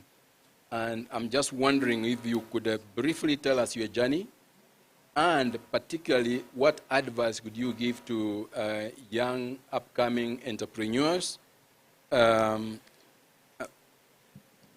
particularly for, I'm looking at a space that is probably male-dominated. As a woman, how do you navigate, you know, that space? Maybe the advice that I can give the upcoming entrepreneurs is, first, being a business person or an entrepreneur, you need to be a risk taker. So we need to take more risks, especially when you want to come up with a new product. Two is to be more innovative. You need to stand out so that you can be able to get your space on the value chain. Another thing is to be patient. You know, projects like an entrepreneur, you need to be patient. You can invest today and you get the result tomorrow. So you need to have that, what we call the consistency on what you are doing. It is when you can be able to build your brand. We have challenges, as I said first, that in our area, the land is belong to men. we just work for the land. After that, then the money comes back to the pocket of the head of the family. Those are the challenges we are getting on the ground. Another thing is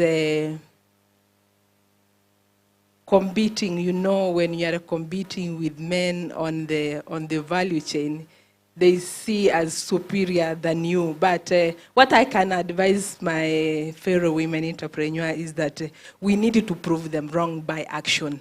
We need to do it so that you defeat them. It is when we can be able to get our space. Thank you. Yeah, thank you very much. Yeah, I think competing for that space that is dominated by one gender can be quite, exhausting and time-consuming, and particularly, when resources are required, financial, land and stuff like that. You would want a loan to expand your business, and you're being asked for collateral, guarantees, and stuff like that. That can be quite daunting. And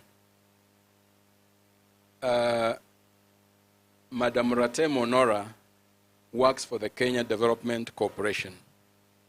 And you have this passion to advocate for MSMEs, development, financial inclusion, sustainable investments.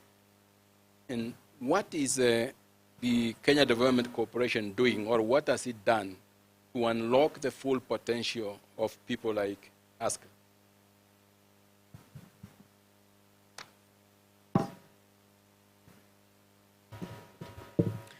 Okay, thank you. If you'll allow me to market to Aska, I think I can speak to all your challenges.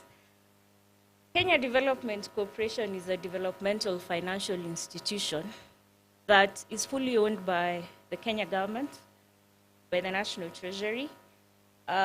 We sit in the Ministry of Investments, Trade and Industry, specifically under the State Department of Investments.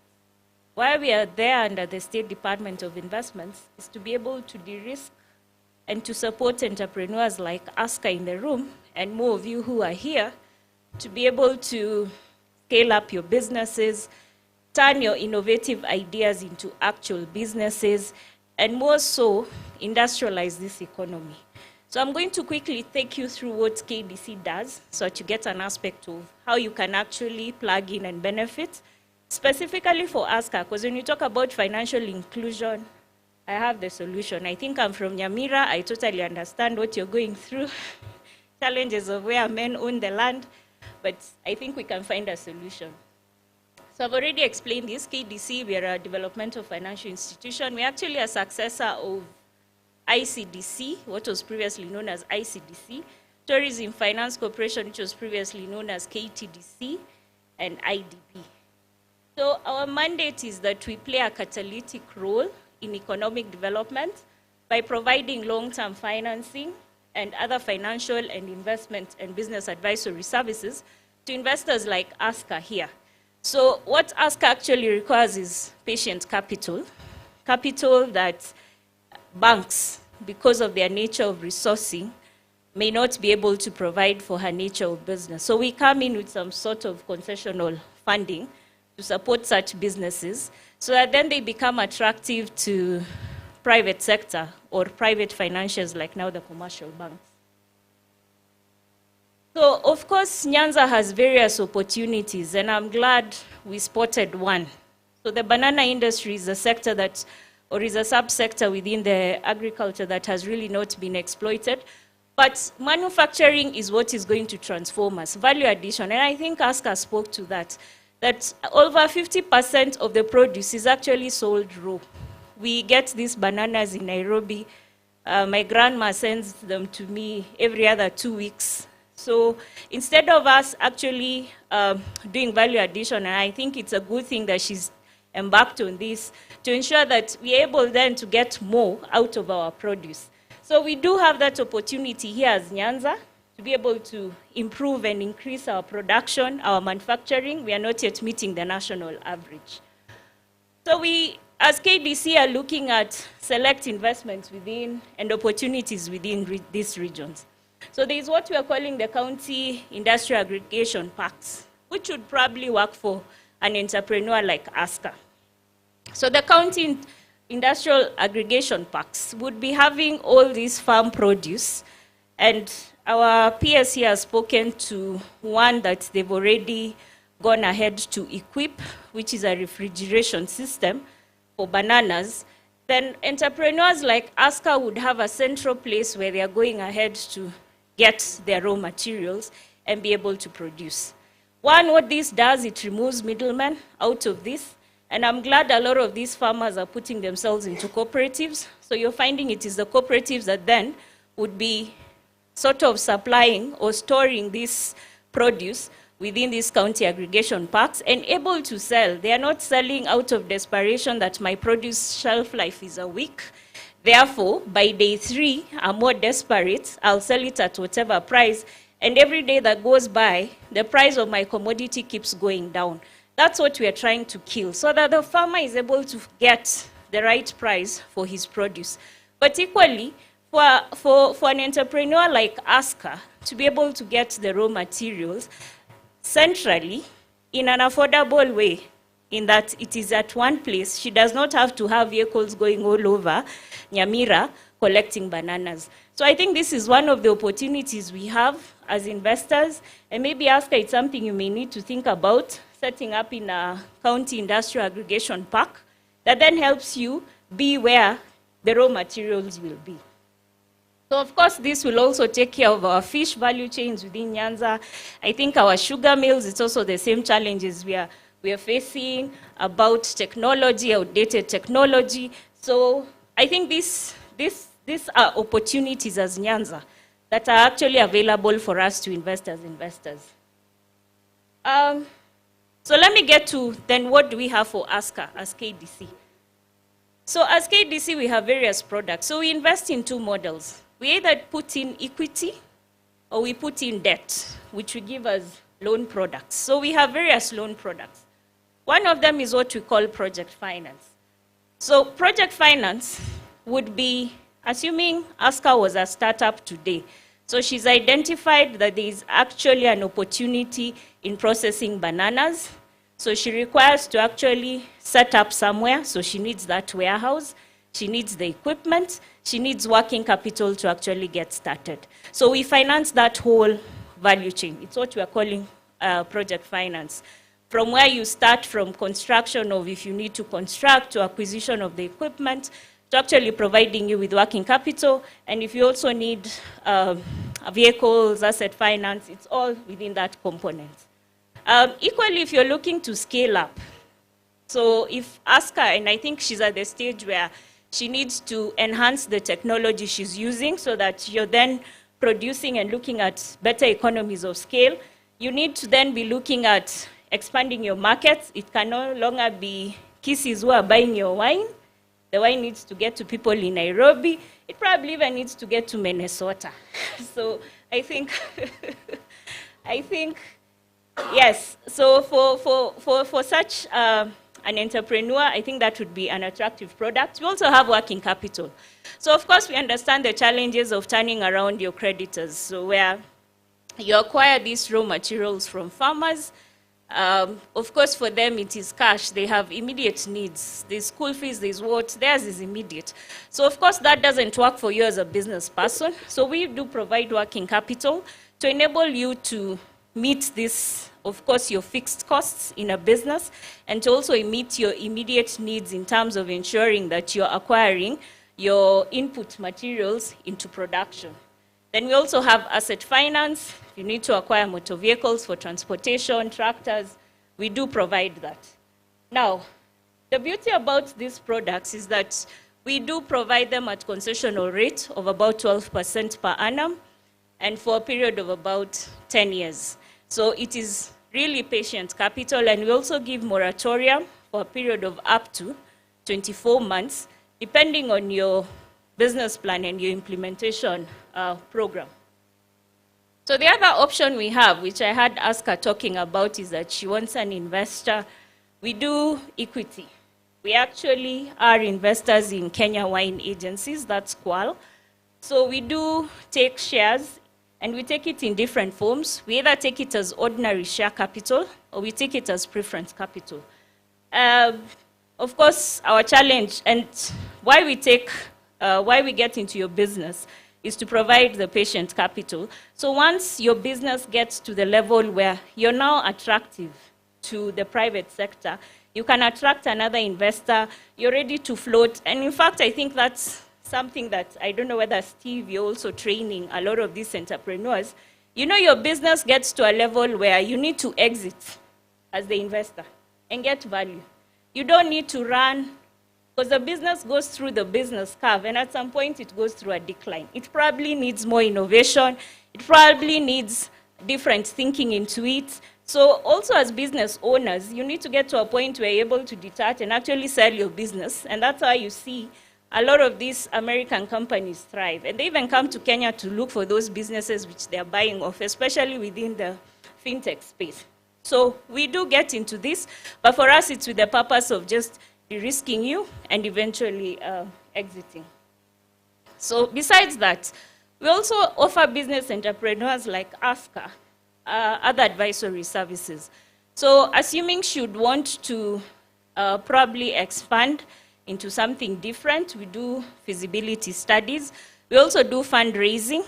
So if she's looking for resources, we can actually assist in getting banks who can syndicate or financials who can syndicate. We can identify strategic investors for you. That's something we offer. We also do that investment research that Biko you're talking about, whether it actually makes sense for you, or if we have data available in terms of what are the commodities required within that region, what are the production levels. We do this research so that when businesses and entrepreneurs and investors are getting into this information is actually available. We also do what is called business restructuring. I think this is something Biko, we need to partner with you, especially in this region, greatly affected. Businesses, your loans, we'll definitely go through that period where we get to a point where our cash flows are not able to meet our monthly repayments, but we allow it to deteriorate to a point where our businesses are actually getting sold.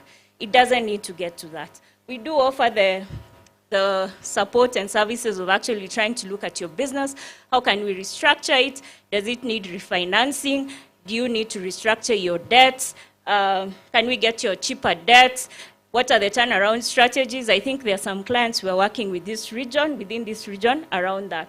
Then there is also specific tailored. Like now, if ASCA came to us and said, look, I would like to move to the next level, please assist me. We actually can sit with you and actually assist you as an entrepreneur to then see how do we move you to the next stage, and we work with you.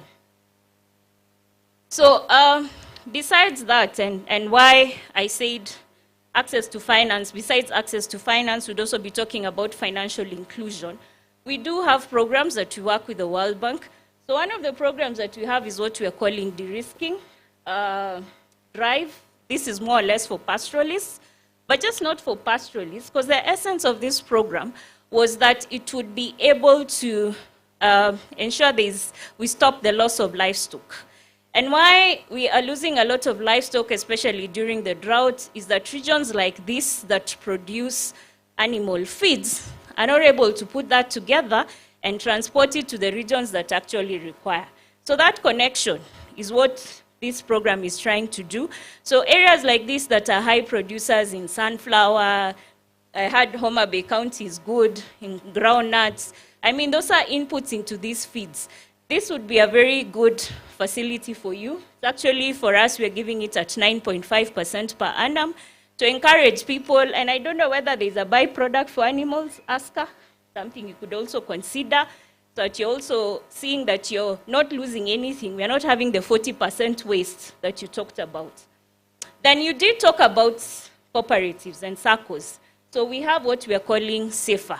SAFER is money that we are providing to SACCOs and microfinance institutions to provide liquidity, because these SACCOs are the ones that are able to give our MSMEs affordable credit that is within their reach. I know someone talked about commercial banks, but we also all know that at some level, your business is really not attractive to the commercial banks. But these SACCOs and MFIs have really built a lot of this economy. So we do have a product for that.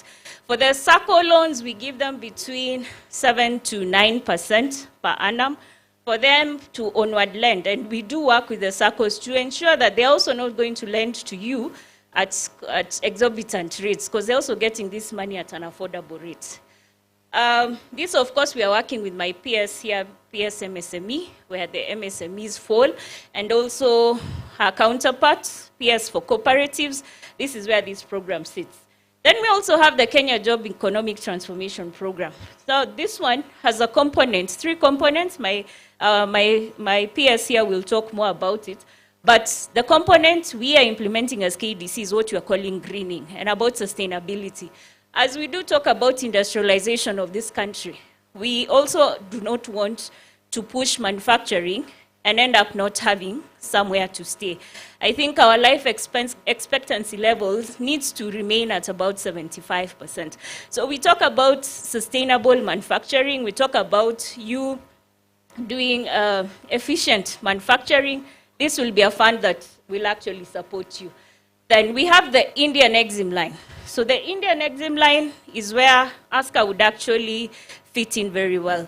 The Indian Exim line is a line that we are giving to entrepreneurs to bring in equipment from India at a subsidized rate of about 9.5% per annum. You just need to identify the machinery in India.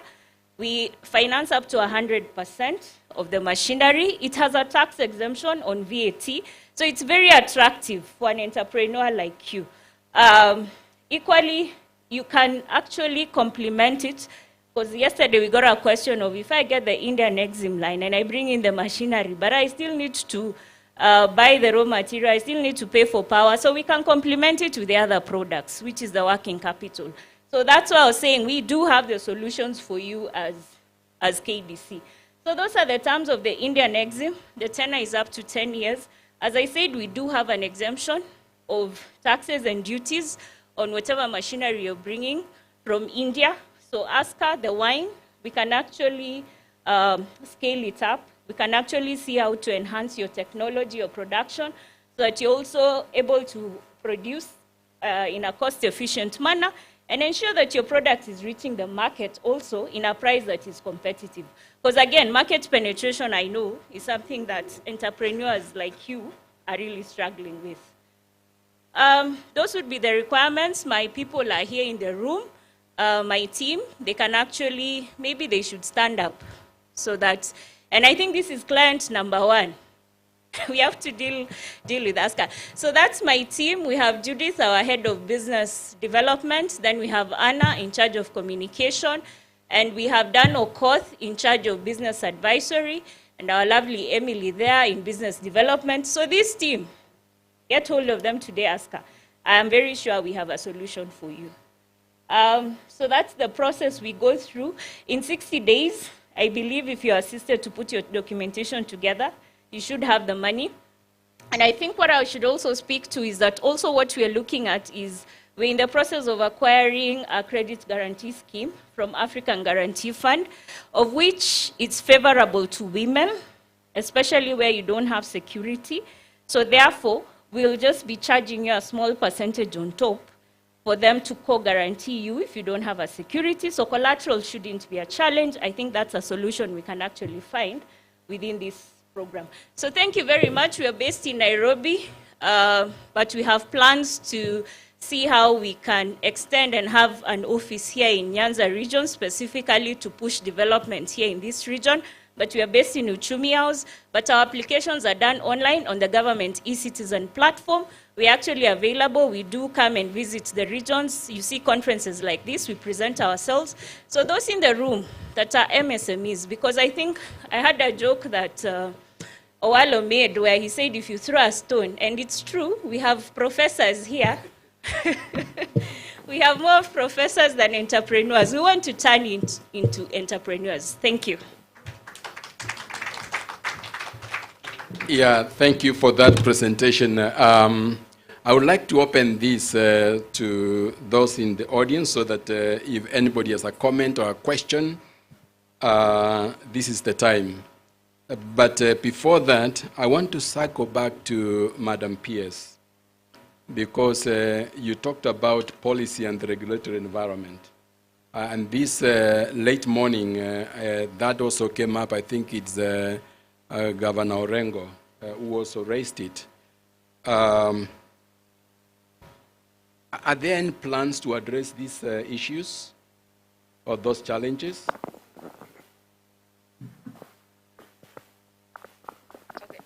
Thank you.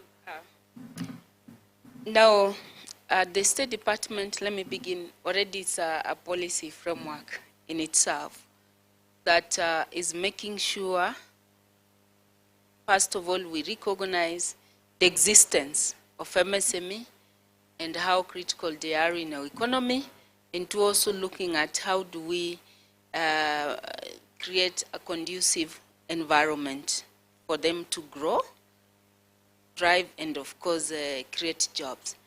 The numbers that I gave at the beginning were in terms of the business outlook, where 98% are MSME, you find majority of them are micro. So what has been happening is that we have very less, there is no growth. We are not having graduation. These MSMEs are not growing from one level to another. And I think that's where all of us needs to invest in.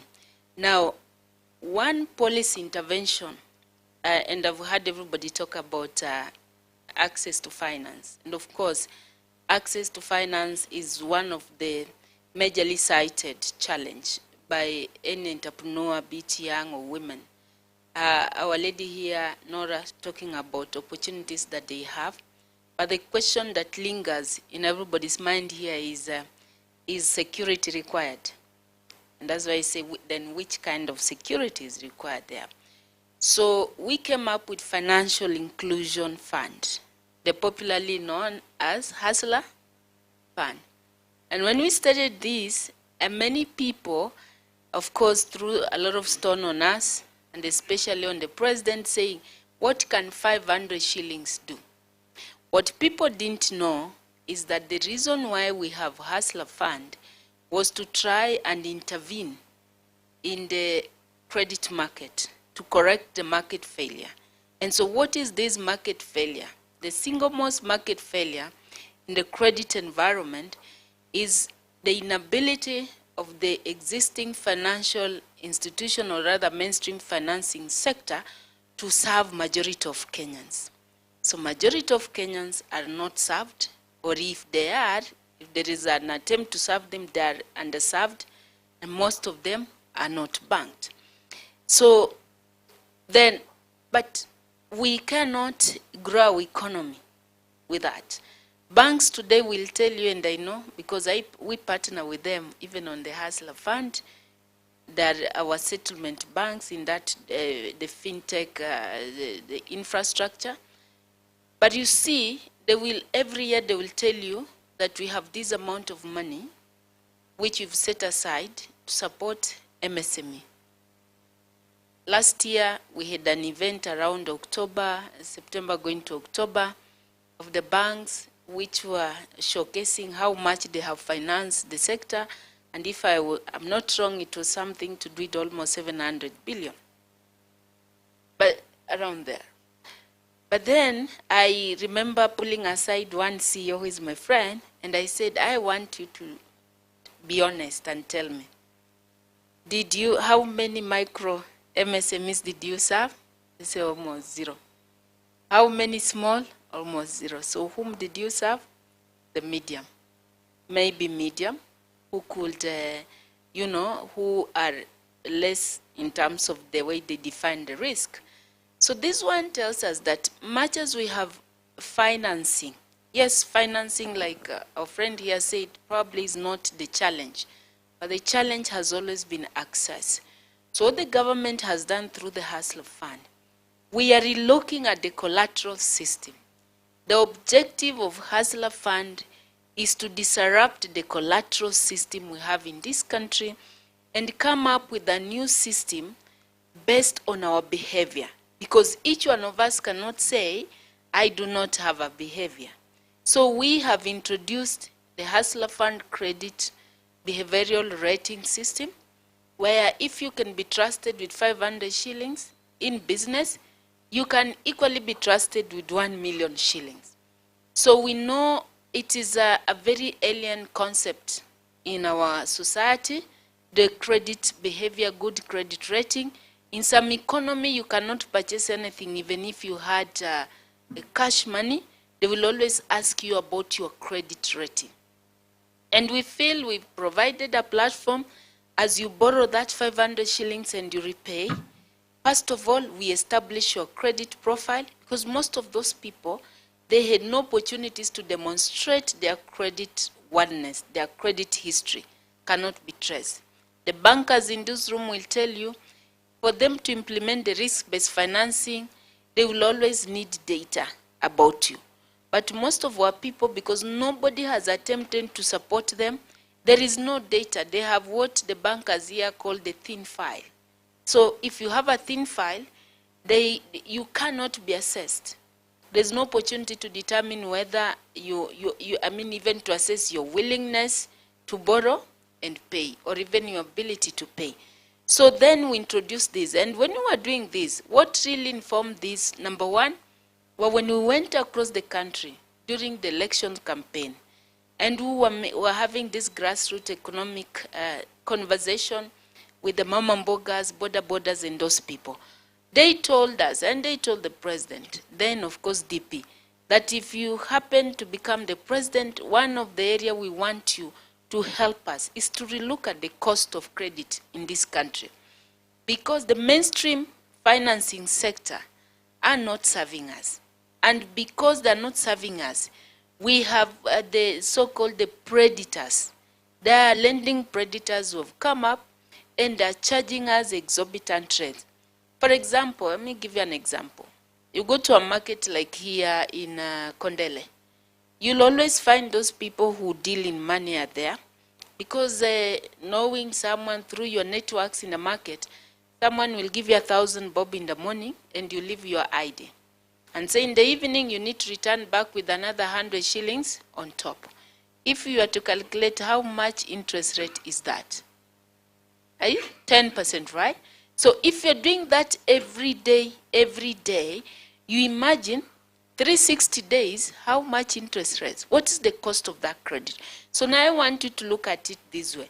So if you are going to a business that you're investing 1,000 bob, and that's where you drive all the costs, transport and everything, at what point do you make a profit of 100 bob to pay and have enough even to take care? So actually we've been having our MSMEs, especially those at micros, being in what you call present days some sort of slavery, working for those Shylocks. And that's why no matter how many initiatives we've rolled down here through the catalytic funds, like in my state department, we have catalytic funds, we have youth enterprise fund, we have Uwezo fund, we have initiative under micro, small and medium, small authority. We have Kenya Industrial Estate, which supports. You find we are still poor. We are still not sorting out. Because everybody else, you have to be seen to be engaged in something, some sort of an economic activity, but at the end of the day, you're not getting something. So Hustler Fund, last year, when we were marking the 2nd anniversary, we also rated all the 25.6 million Kenyans who are beneficiary of the Hustler Fund. We have rated them. They are now scoring from A1 to C3. So within the category of A1, those are 9 bands. You have A1, A2, A3, B1, B2, B3, C1, C2, C3. Of course, A being excellent, A1 being excellent, and C3 being very poor. Why do we have this rating? Now, this rating, we want to transform them now into a collateral. Now, they become your title deed. They now become your logbook, so that you become your pay slip, you know, all those collaterals, so that when those MSMEs goes to KDC for a facility, and especially those that are rating in A's and in B's. Even if they went to commercial bank, these people have already braved off the moral hazard that is attached to GOK. You know, if you have anything GOK, people say, so imagine someone who has been paying 500 today, we introduce a transitioning product called bridge product, and I can tell you today, we have those MSMEs or people who started borrowing 500 shillings, but they can now borrow 150,000 per borrowing anytime at 8% per annum. So what I'm saying, moderator, is that through Hustler Fund, through that credit rating system, we want eventually to move to a level where a Kenyan, based on how they are rating on that system, can walk to Coop Bank, can walk to KCB, can walk to KDC, and be able to be facilitated to access credit. So that's one of the policy intervention which are doing. So people in the room, it was not the 500 shillings we were looking for when we were giving you. We were looking at your credit behavior. We are helping you to establish your credit profile, which where now you can be assessed your credit worthiness. We have now graduated those who are doing well to bridge product, and today, let me just give you those numbers. We are not at even 60 days when we introduced this bridge product last month, I mean in December, but I can tell you the repayment is super. The people who have graduated to that now enhanced limit product, they can borrow 150. Today we are having a daily collection rate ranging from 90% to almost 98%. It shows you we have Kenyans who are good, who can borrow. And now these are the people that we now want to reintegrate back to the bank. That's a policy intervention we are doing to deepen financial inclusion. So KDC, we are working closely, and they know very soon what she's telling you. It will be very easily accessible. But if you have a good rating on Hustler Fund, that will be your ticket to get the kind of monies that she has. Thank you.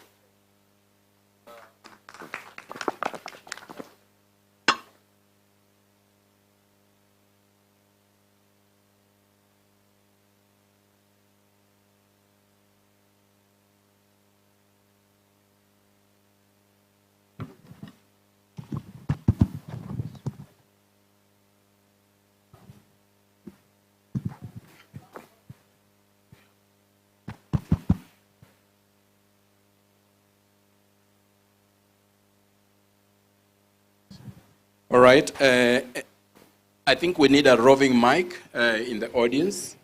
We have Professor Micheka.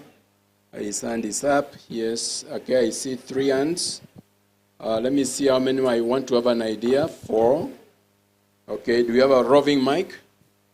Yes, please help us. I'll start with Professor Micheka. And thank you, Your Excellence, for being with us. Jack Ranguma, who is also the chair of SASRA, the board. Thank you for joining us. And as you heard, there is money for the SACCOs. Thank you. Mr. Moderator. Yes, Prof. Is it working? Mr. Moderator, apparently this is not working. All right. You take mine. I'm really not going to make a long statement, but let me say this. Thank you very, very much indeed, the moderator and Madam PS. I do hope that I helped you stay in that meeting of the absolutely. Mine really is a very short one. Madam, for the bananas, honestly, we don't know what is going on in this country. That is the number one issue that should have promoted and stopped importation of hair from India and China and etc. Honestly, we don't know, and I do hope that you have patented your work. Number 2, I've seen this wine in Kabete. Banana wine and other wines in the University of Nairobi Kabete campus. Is the promotion that is complicated. Madam, you have golden hand on this, and I think if I were this, you, my PS, I would take that up and promote it to the last limit. Hairs stopped, wine produced, garbage. Tomorrow I shall be in environmental matter here, reduced, and you can actually be up to the best. The only thing is that you perhaps have not registered is to protect your patent, IPI, and look for a thing called Kenya National Innovation Agency, and I'm in National Research Fund, which I fund this kind of thing. I'm the chairperson. We do know atukujui kabisa hata kutambua mshasikia chochote juu ya mandizi yako. So shida ni lako wewe kujifundisha. Tumeelewana? I had a comment only, but thank you so all of you. Madam, there is money from the three of them. Even us, we have some money. You are only too slow, too late to follow that money everywhere. Ungekuwa super lady. Yes, Madam Nyakwara, there's money here. So please, the National Research Fund, the NRF, and the Kenya, there's a lot of money around. I think that's what's coming up. Thank you very much. And thank you very much for enlightening us. And particularly the PS for taking us through the policy interventions. We know, and it's known, that SMEs been the backbone of a lot of countries in the developed world, Germany, US, and the micro, small, medium enterprise in Kenya and developing countries, again, should be the backbone of our development. The only problem is that we know, and I know, Madam PS, you know, not the only problem, we have several problems with that category of business. One, and you mentioned, there's this cycle where as a micro, you remain as a micro. As a medium, you remain a medium for endless periods. Then the other problem is the dropout, the failure rate. That includes even the medium. And that, to me, is something that maybe needs to be addressed. Although there's policy intervention, but the numbers are big. I'm not sure that the numbers, that financial inclusion is touching enough. So we have that problem of the numbers, and how do we manage this cycle? Let's take Aska's case in point that our presentation presented some problems, and we talked about them, including the moderator, but nobody offered an answer. The problem is scale up. How do we help her scale up? Mm-hmm. Scaling up, there are issues, on one equation, finance. And, there's been response on finance. Finance have their own issues. Particularly, I ran some 2 SMEs. I know the issues of collateral. How are they able, because the return on investment must be such that it is higher than the cost of finance. And that is the problem of the micro and small, and to some extent, medium. Where is the answer? Then something that, again, you touched about, a number of you, saying the market, but nobody offered Aska. Where the market? We talk about it more theoretically than, because the problem, how can she scale up to a level that she meets the aspirations or the expectations of the potential market, that she can now grow to the next level, scaling up. And then the other problem that other speakers touched but did not offer solutions is the 40% wastage, which is very expensive. There's no way you can make money and better returns if you have a 40% wastage. So nobody is offering, my dear Aska here, that solution. Do you have any ideas and solutions? I'm saying we are not offering it here, and the people who are guiding this sector are not coming to them to offer that solution. And I've come across a number of them because, again, the number is large. So maybe the governments are touching a few. But for us to take off with the micro, small, medium enterprise as the real backbone of the economy, the typical case like the one of Aska, we need to address across that sector. Thank you. All right, yes, I know Madam Pierce wants to respond to that particular issue, but let me see how many hands are up so that all right. Okay, I was going to request that we all ask, but let me have the PS respond, and then we'll have the other members of the audience also ask. So I quite agree with the chair, but as you've seen, even from Professor Misheka here saying, this is a very good idea. It's very good. They even have opportunities, but who knew ASCA until today? And why this is happening is high informality in the MSME sector.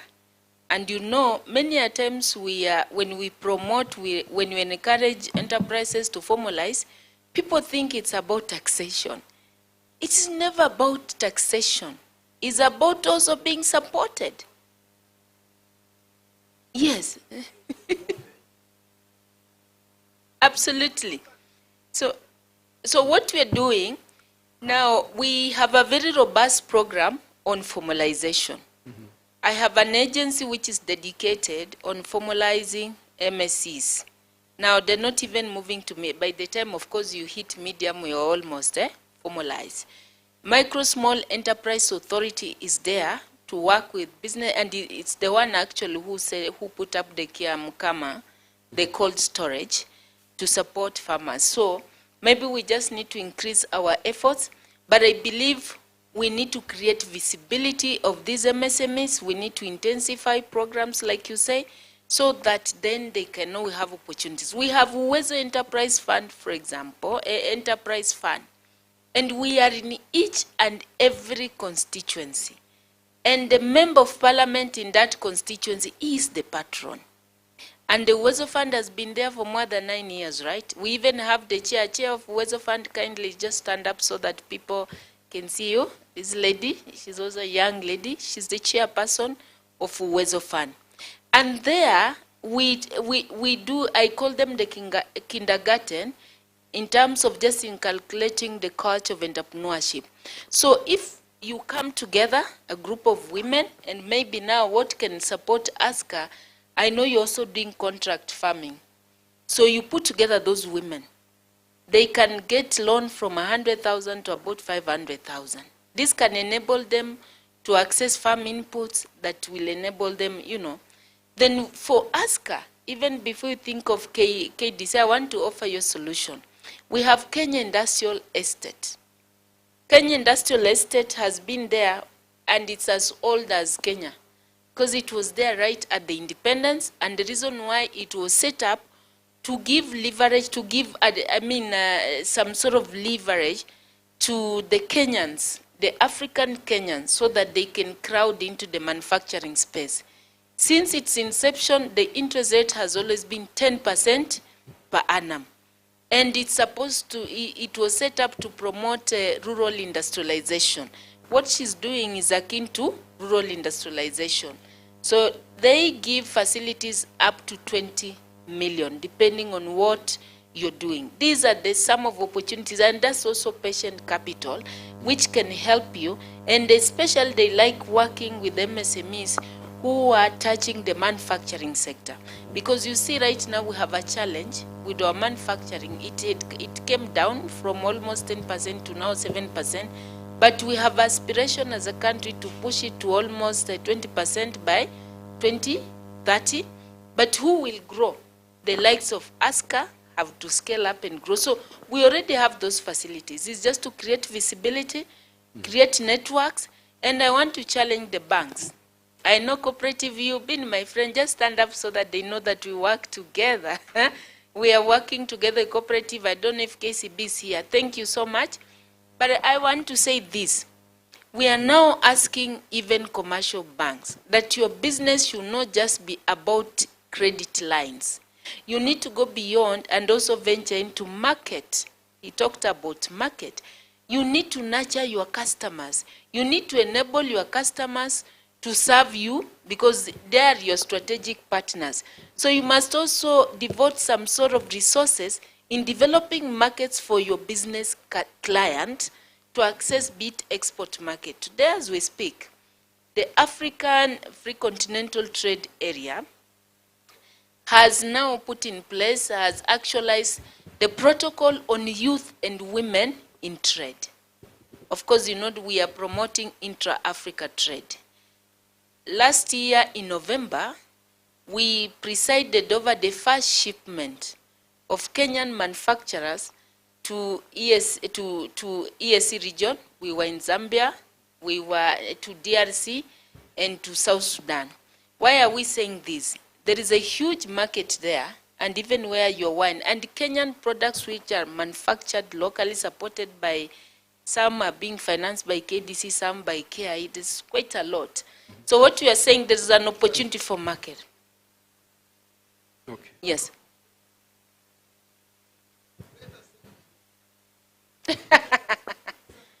We will be doing this. I want to finish. I want to finish by saying this. This year, every year we have the EAC trade fair happening across the eight East Africa member states. Last year we were in Juba, South Sudan, and I can assure you we took there more than 500 Kenyan MSME there. Majority of them were in manufacturers and were manufacturers in manufacturing sector. She was there. You were there, isn't it? She was in Juba. And you can tell me you saw some stuff, isn't it?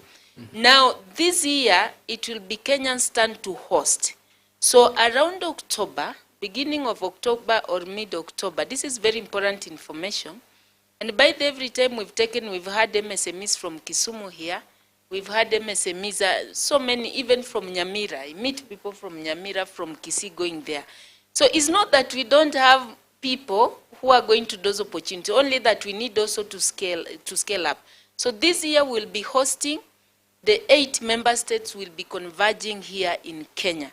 So this is a good opportunity for all of us again to come and explore not just the EAC market, because again this year we'll be doing it with the Africa Free Continental Trade Area, to also explore beyond EAC, what are the markets, what are those trade frameworks that are available. Thank you.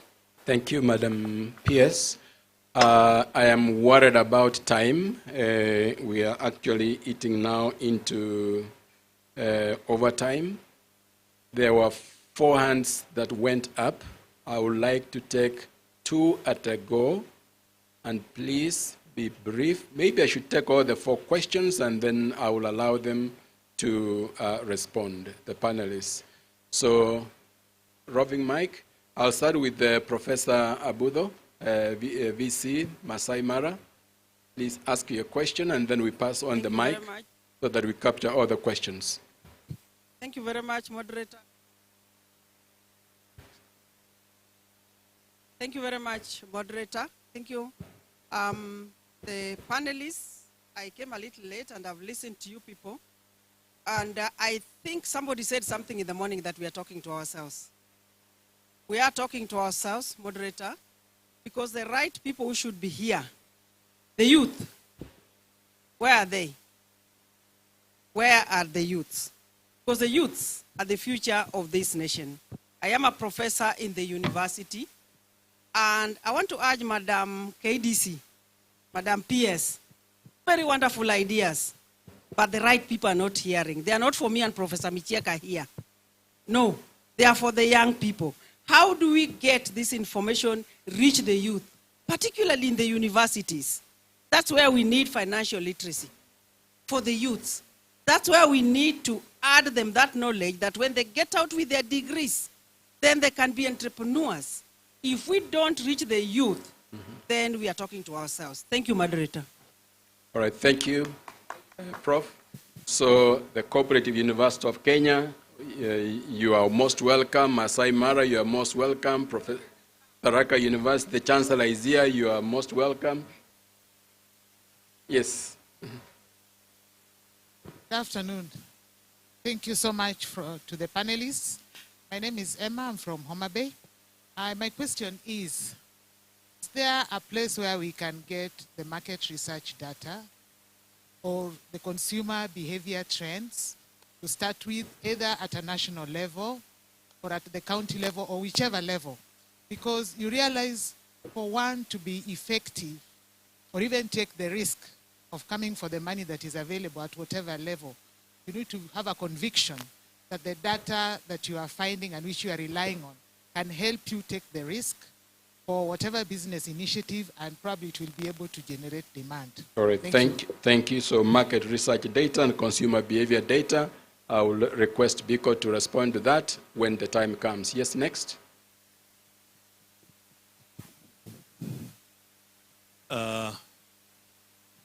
Madam PS, mine is very simple. The Chamber of Commerce told us how they define the micro, small, and medium enterprises by turnover. Do you use the same definition, or how does the ministry define that? Thank you. All right, thank you. Definition about MSMEs. Thank you. I can be heard. Sylvan's Non-Cooperative Bank. Thank you so much. What is coming out about information gap? All these initiatives are there, even in commercial banks.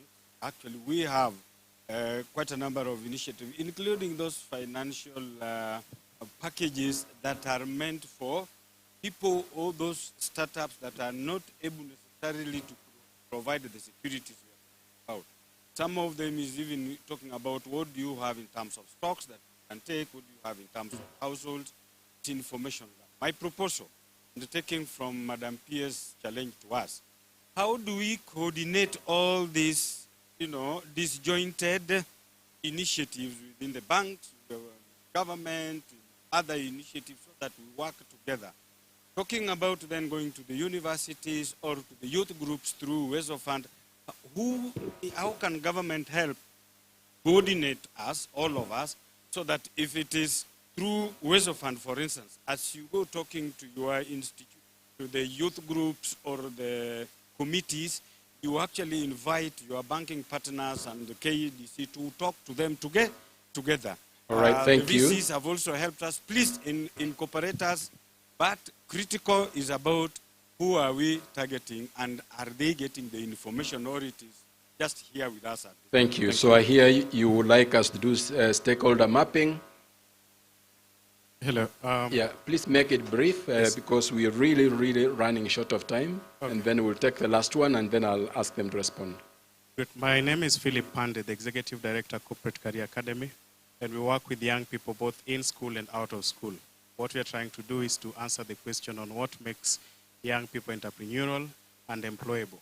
So I'm here to provide a solution, especially to the government officials sitting there.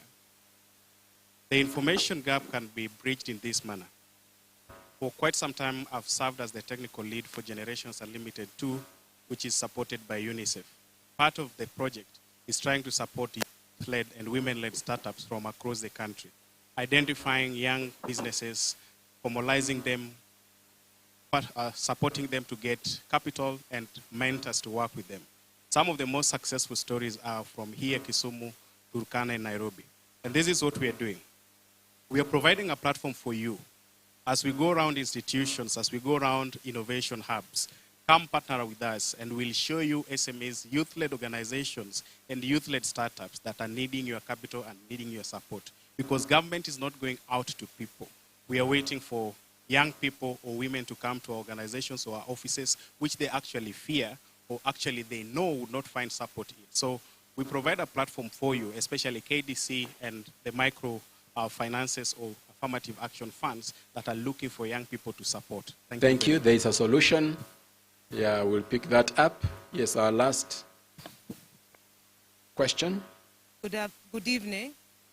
I'm very surprised no one has raised the question of what you're doing to protect the Kenyan manufacturers and or MSMEs. What I mean by that is, just recently I wanted to buy T-shirts. Buying from a Kenyan manufacturer who has made his T-shirts in Kenya is 40 to 100 shillings more expensive. Then I went to a Chinese who brought T-shirts from China.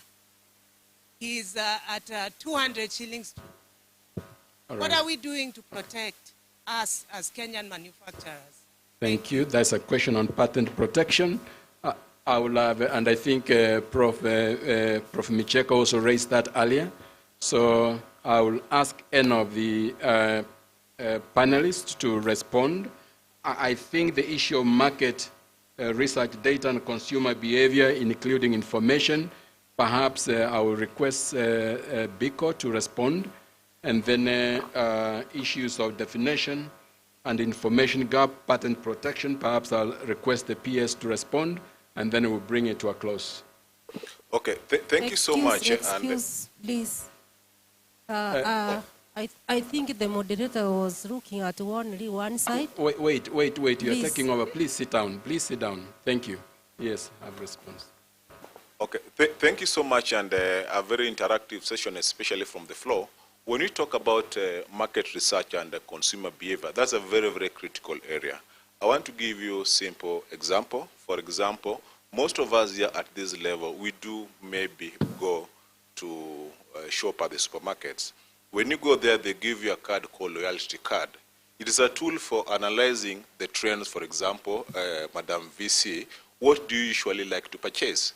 At what time do you go to purchase in the supermarket? So every now and then, based on what you like to purchase, they're usually able to say, we have a promotion for this, so that they follow up. So now, to give you a scenario, for example, my sister here, she's doing wine. As a consultant who is doing business development, the way I can assist in doing market research, yes, you are doing wine. How many types of wine do we have in the market? One, we have red wine, we have white wine. There's a sweet one, and there's a dry wine. So where do we go? Then we go to the next level. How do you want to package? There's the bottle one, and in what size? So usually it's getting about this data detail. And then market research is a continuous process. You can't have it, then put it in a shelf, because by the time you come next year, a Chinese is coming with a different thing. And one pertinent Steve, do you have a one-stop place where somebody can go and get the data? I think that's what we want to know. One thing is one, if you are an investor, usually you commission a research based on a product for yourself. There's no one-stop shop. So it's something maybe you need to work with the government, so how do we develop this? Just a quick one now, for example, to handle what my sister said about how do we protect local manufacturers. That is a very good point. But how also do we protect the consumer? The consumer doesn't want to spend much. One, yes, you are a Kenyan doing T-shirts, but the globalization and World Trade Organization, we are in a free economy. Chinese is able to produce it cheaper than the Kenyan one, yeah? But what guarantees you that if I stop the Chinese from bringing in, what makes you feel that the Kenyan is going to reduce the price? They won't. In case you are going to create a program whereby now it's even going to be more expensive. So the most important thing is this. One, how do you develop your marketing strategies? How do you produce cheaply? This is where now maybe we are talking to government so that we punguze bei ya kutengeneza bidhaa. Thank you so much. Yeah, thank you. Before his response, I'll take that last question from there. Please keep it short. I'm Agnes Choti from Kisii. The PS talked about Kiamakama market, which was constructed for cooling purposes. We have been very wanting to use that facility, but we are not accessing it. The farmers are not accessing that. And it's not the only facility that the national government did in Kisii County. There are a number of them. So I think I was commenting that there is a time when we approached the people of Kiamukama that were in charge, they said they were waiting for it to be opened, to be handed over to the county government. The answer is here, and I think the PS responded to that. You said you are actually organizing to go very soon. Eh?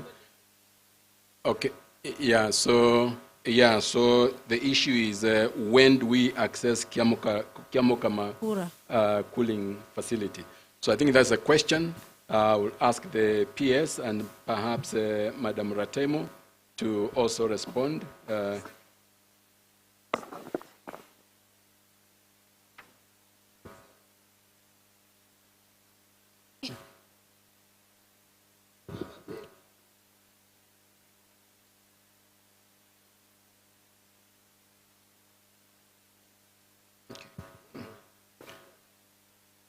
Madam PS, Prof, Madam PS is here.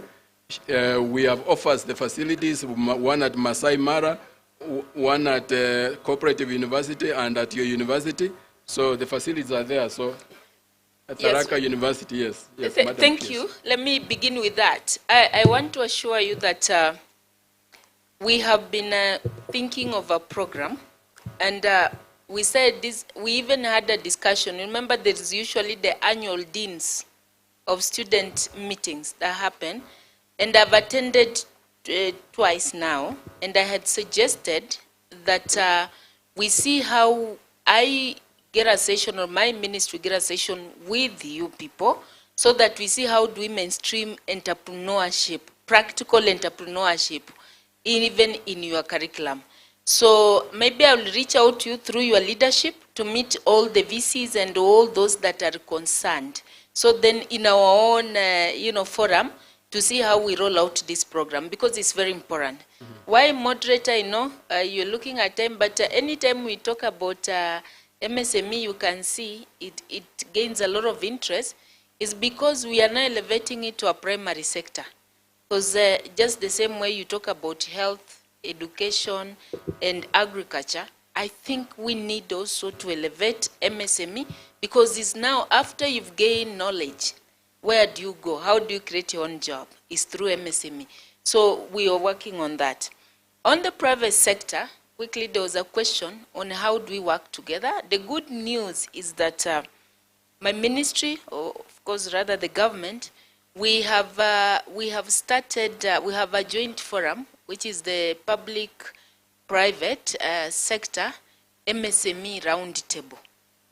And so we are actually, last week we had our third meeting since we started that, but we're expanding, and we'll be launching. We'll have a launch on the 7th of March. So we bring the private sector. In fact, I've seen some banks are there, but so this was just the team just to conceptualize, because we believe even the issues we are having about how do we make environment become more conducive during the taxation, the finance bill, we need a forum where we can be reaching out to our stakeholders from the private sector. And by the way, let me just also give you comfort, is that the Ministry of MSMEs and Cooperative is private sector facing. Actually, our KPI is how do we support private sector to thrive. That's our major KPI. So we will have the launch, and we are going to extend invitation to all of you in the sector, the industrial leaders, so that you come and join us, and from there we start working together. Thirdly, we also have an MSME, a joint working group between MSMEs and development partner. So where the public and development partners, again, this is just to align the development partners on the national government priorities, because you've seen even this called facilities, storage facilities we are talking about, you've seen that those even by NGOs, by what, but at the end of the project, they get bucketed and nothing else happens. So how do we work together? How do we read from the same script? We're already doing, and I'm a co-chair, and we have someone from the Korea Development Agency, KOICA, we co-chair with them. Then thirdly, on the issue of the definition, of course, the working definition, whoever asked about the working definition, I can see is not even paying attention. Hello? Thank you. I'm sorry. You asked about the working definition of MSME. Of course, yes, on paper, and let me say this on paper, we are using the universal definition of MSMEs, whereby the micro are those ones who can employ, if you go by the employee-focused definition, under 10 workers. And of course, you have a turnover of about 500,000. And then, of course, you go to small, those ones who employ between above 10 people, and they have a turnover of between 500,000 and less than 5 million. But the reality is, especially in Kenya and in Africa, where we are leveraging so much on technology, is that you can be the only one, but you still achieve more than even 500,000 turnover. So we are actually reviewing the MSME Act, and we've been saying that we need to have our own domestic definition. So then we get to support. Because sometimes when you go by those definitions, you find ourselves locking out majority of MSMEs, especially at micro level, who should be supported. We lock them out. Then finally, because I know the moderator is on my case, is that we have two projects which are very important, especially for our very good friend from the universities, the vice chancellors who are here. We have World Bank funded project. I think Nora mentioned one of them, KJET. But even before I come to KJ, let me talk about NYOTA. This is National Youth Opportunities Towards Advancement. So this project, we are going to, it has got like 3 work streams. So the first work stream is where we upskill young people between the ages of 18 to 29, and if they're disabled, up to 35 years, with certain specialized skills which they need so that then they can be absorbed in the job market. So in other words, we identify the job opportunities and then we work backward to see how do we connect you. You've seen, for example, CS Alfred Mutua has talked about they're having a job banda in Kisumu here, and they're saying there are jobs from across the world which are there. So you may find you need certain specialized skills you don't have. You can be trained through NITA, and then you get then connected to those jobs. Now the second work stream, which is now very important to us here and what you're discussing, is where we want to create job through enterprises by crowding so many young people into entrepreneurship. And this one, we are going to subject young people into a 6-month BDS program, the one which you handhold them. You know, like a mentorship, counseling, all those. But also make sure that this BDS is happening within certain targeted sectors, where we think if you get trained in this sector, like for example, the banana value chain, you see there is a market. Now, after we have trained that young person, and we'll be going to the ward level, so we target to at least reach out to at least 70 youths in every ward by the end of the project. Fully subject them to proper training. I'm sure we'll be working closely with him, God willing. And then after the training, we give you seed capital. It might look small, which is a grant. It's a grant you don't have to pay back, which is 50,000. But what is the purpose of this 50,000? Is to enable you, form your idea, you know, and then prove the concept. So after you've proven the concept, we have now the second project. And this project is called Kenya Jobs Economic Transformation. So we want to create jobs by building the competitiveness of our MSMEs, the private sector. Because, I know time is not on my side, but this is because all these projects we are rolling out. We're already rolling out, we're already recruiting the BDS, and we are ready to go.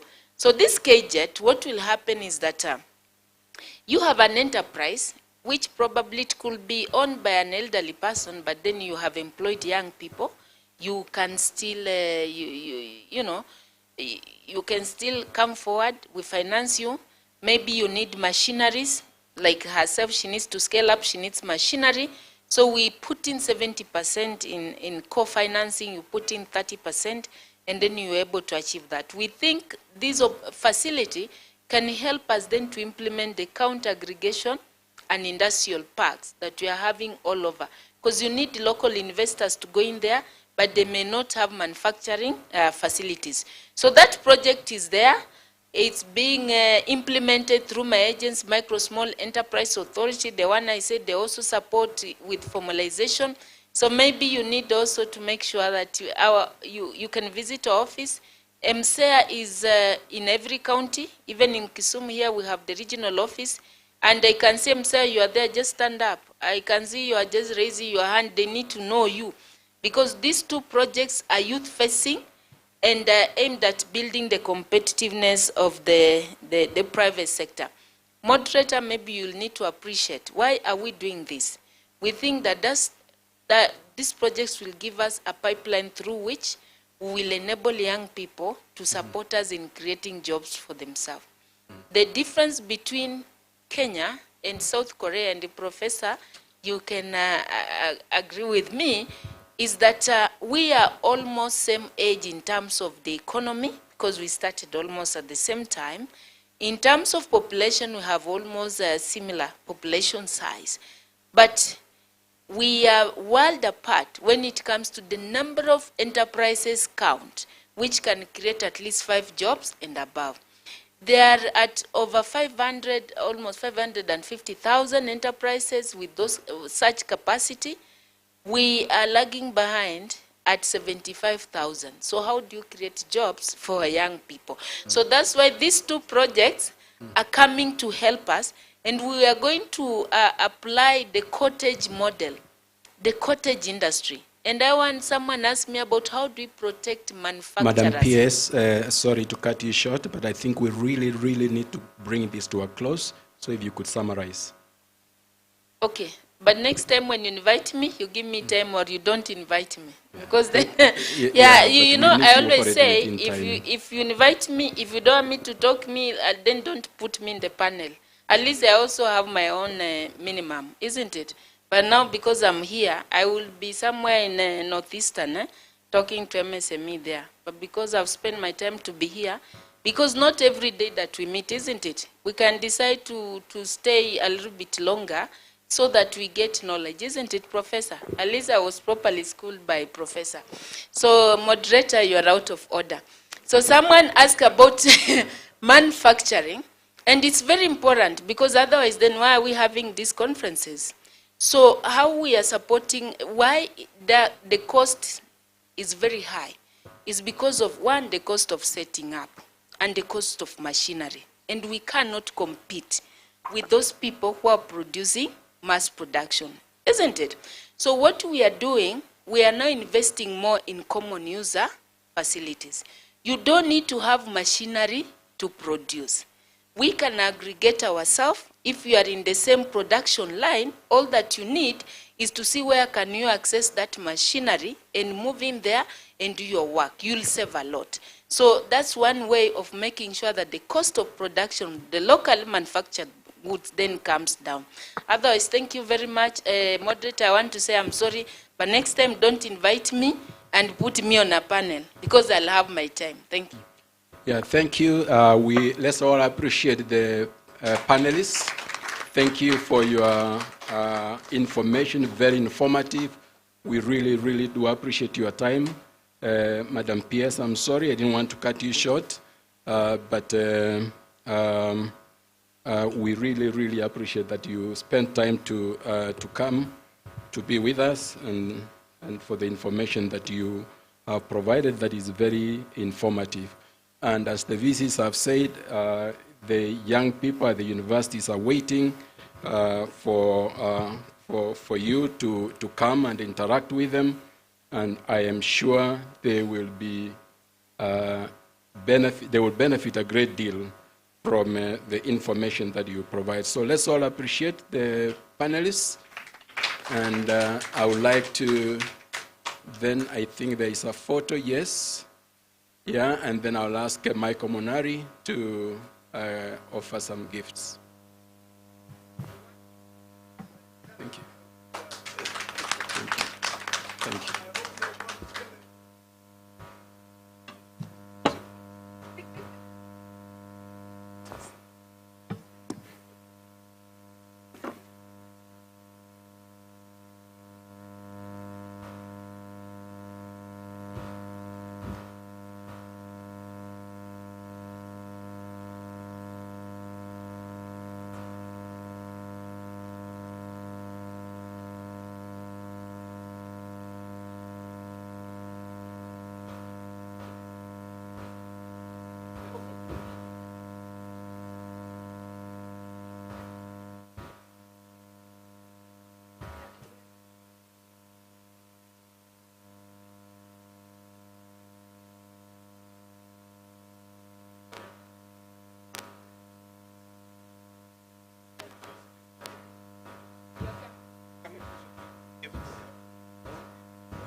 KCB, we deeply value the pivotal role that PBO's public benefit organizations play in our society in addressing the needs of vulnerable communities, influencing policy on local and emerging global challenges. As a bank, we understand that true transformation happens when diverse stakeholders collaborate with purpose. The purpose of this discussion is for us as the financial partner to listen as you tell us how we can partner, collaborate for scaling and for social transformation. For the last 128 years, been about people and the footprint that we leave and intend to continue to leave is one of leaving things better. How do we create the right partnerships? How do we address a lot of these social impact aspirations that we have that are often constrained by not having the right partnerships, the right smart solutions? So those are the questions I had to leave with you. One of the key insights from our work in regulating the NGO sector is the immense potential and capacity for innovation, accountability, and impact that partnerships can bring. Tech is sector agnostic. It's not something that should only be focused on in a particular sector, and it should be used as an enabler for us to be able to see transformation in agriculture and in different sectors. In the space of mass entrepreneurship, and be it in propagation, be it in certification, be it in business development support, that's what the KCB Foundation is there for. In addition to what it is the KCB Foundation can do in terms of working with young people to make them ready to become seed entrepreneurs, we also have an expansive branch network. I encourage the initiative by KCB and KCB Foundation to come in and support this area as one which employs more than 70%, more than 60% of people, and be able to achieve food security on this continent, and through the technologies increase the income and lift many smallholders from poverty to a better life. Together we can transform challenges into opportunities. Thank you for trusting KCB as your partner. We don't take this for granted.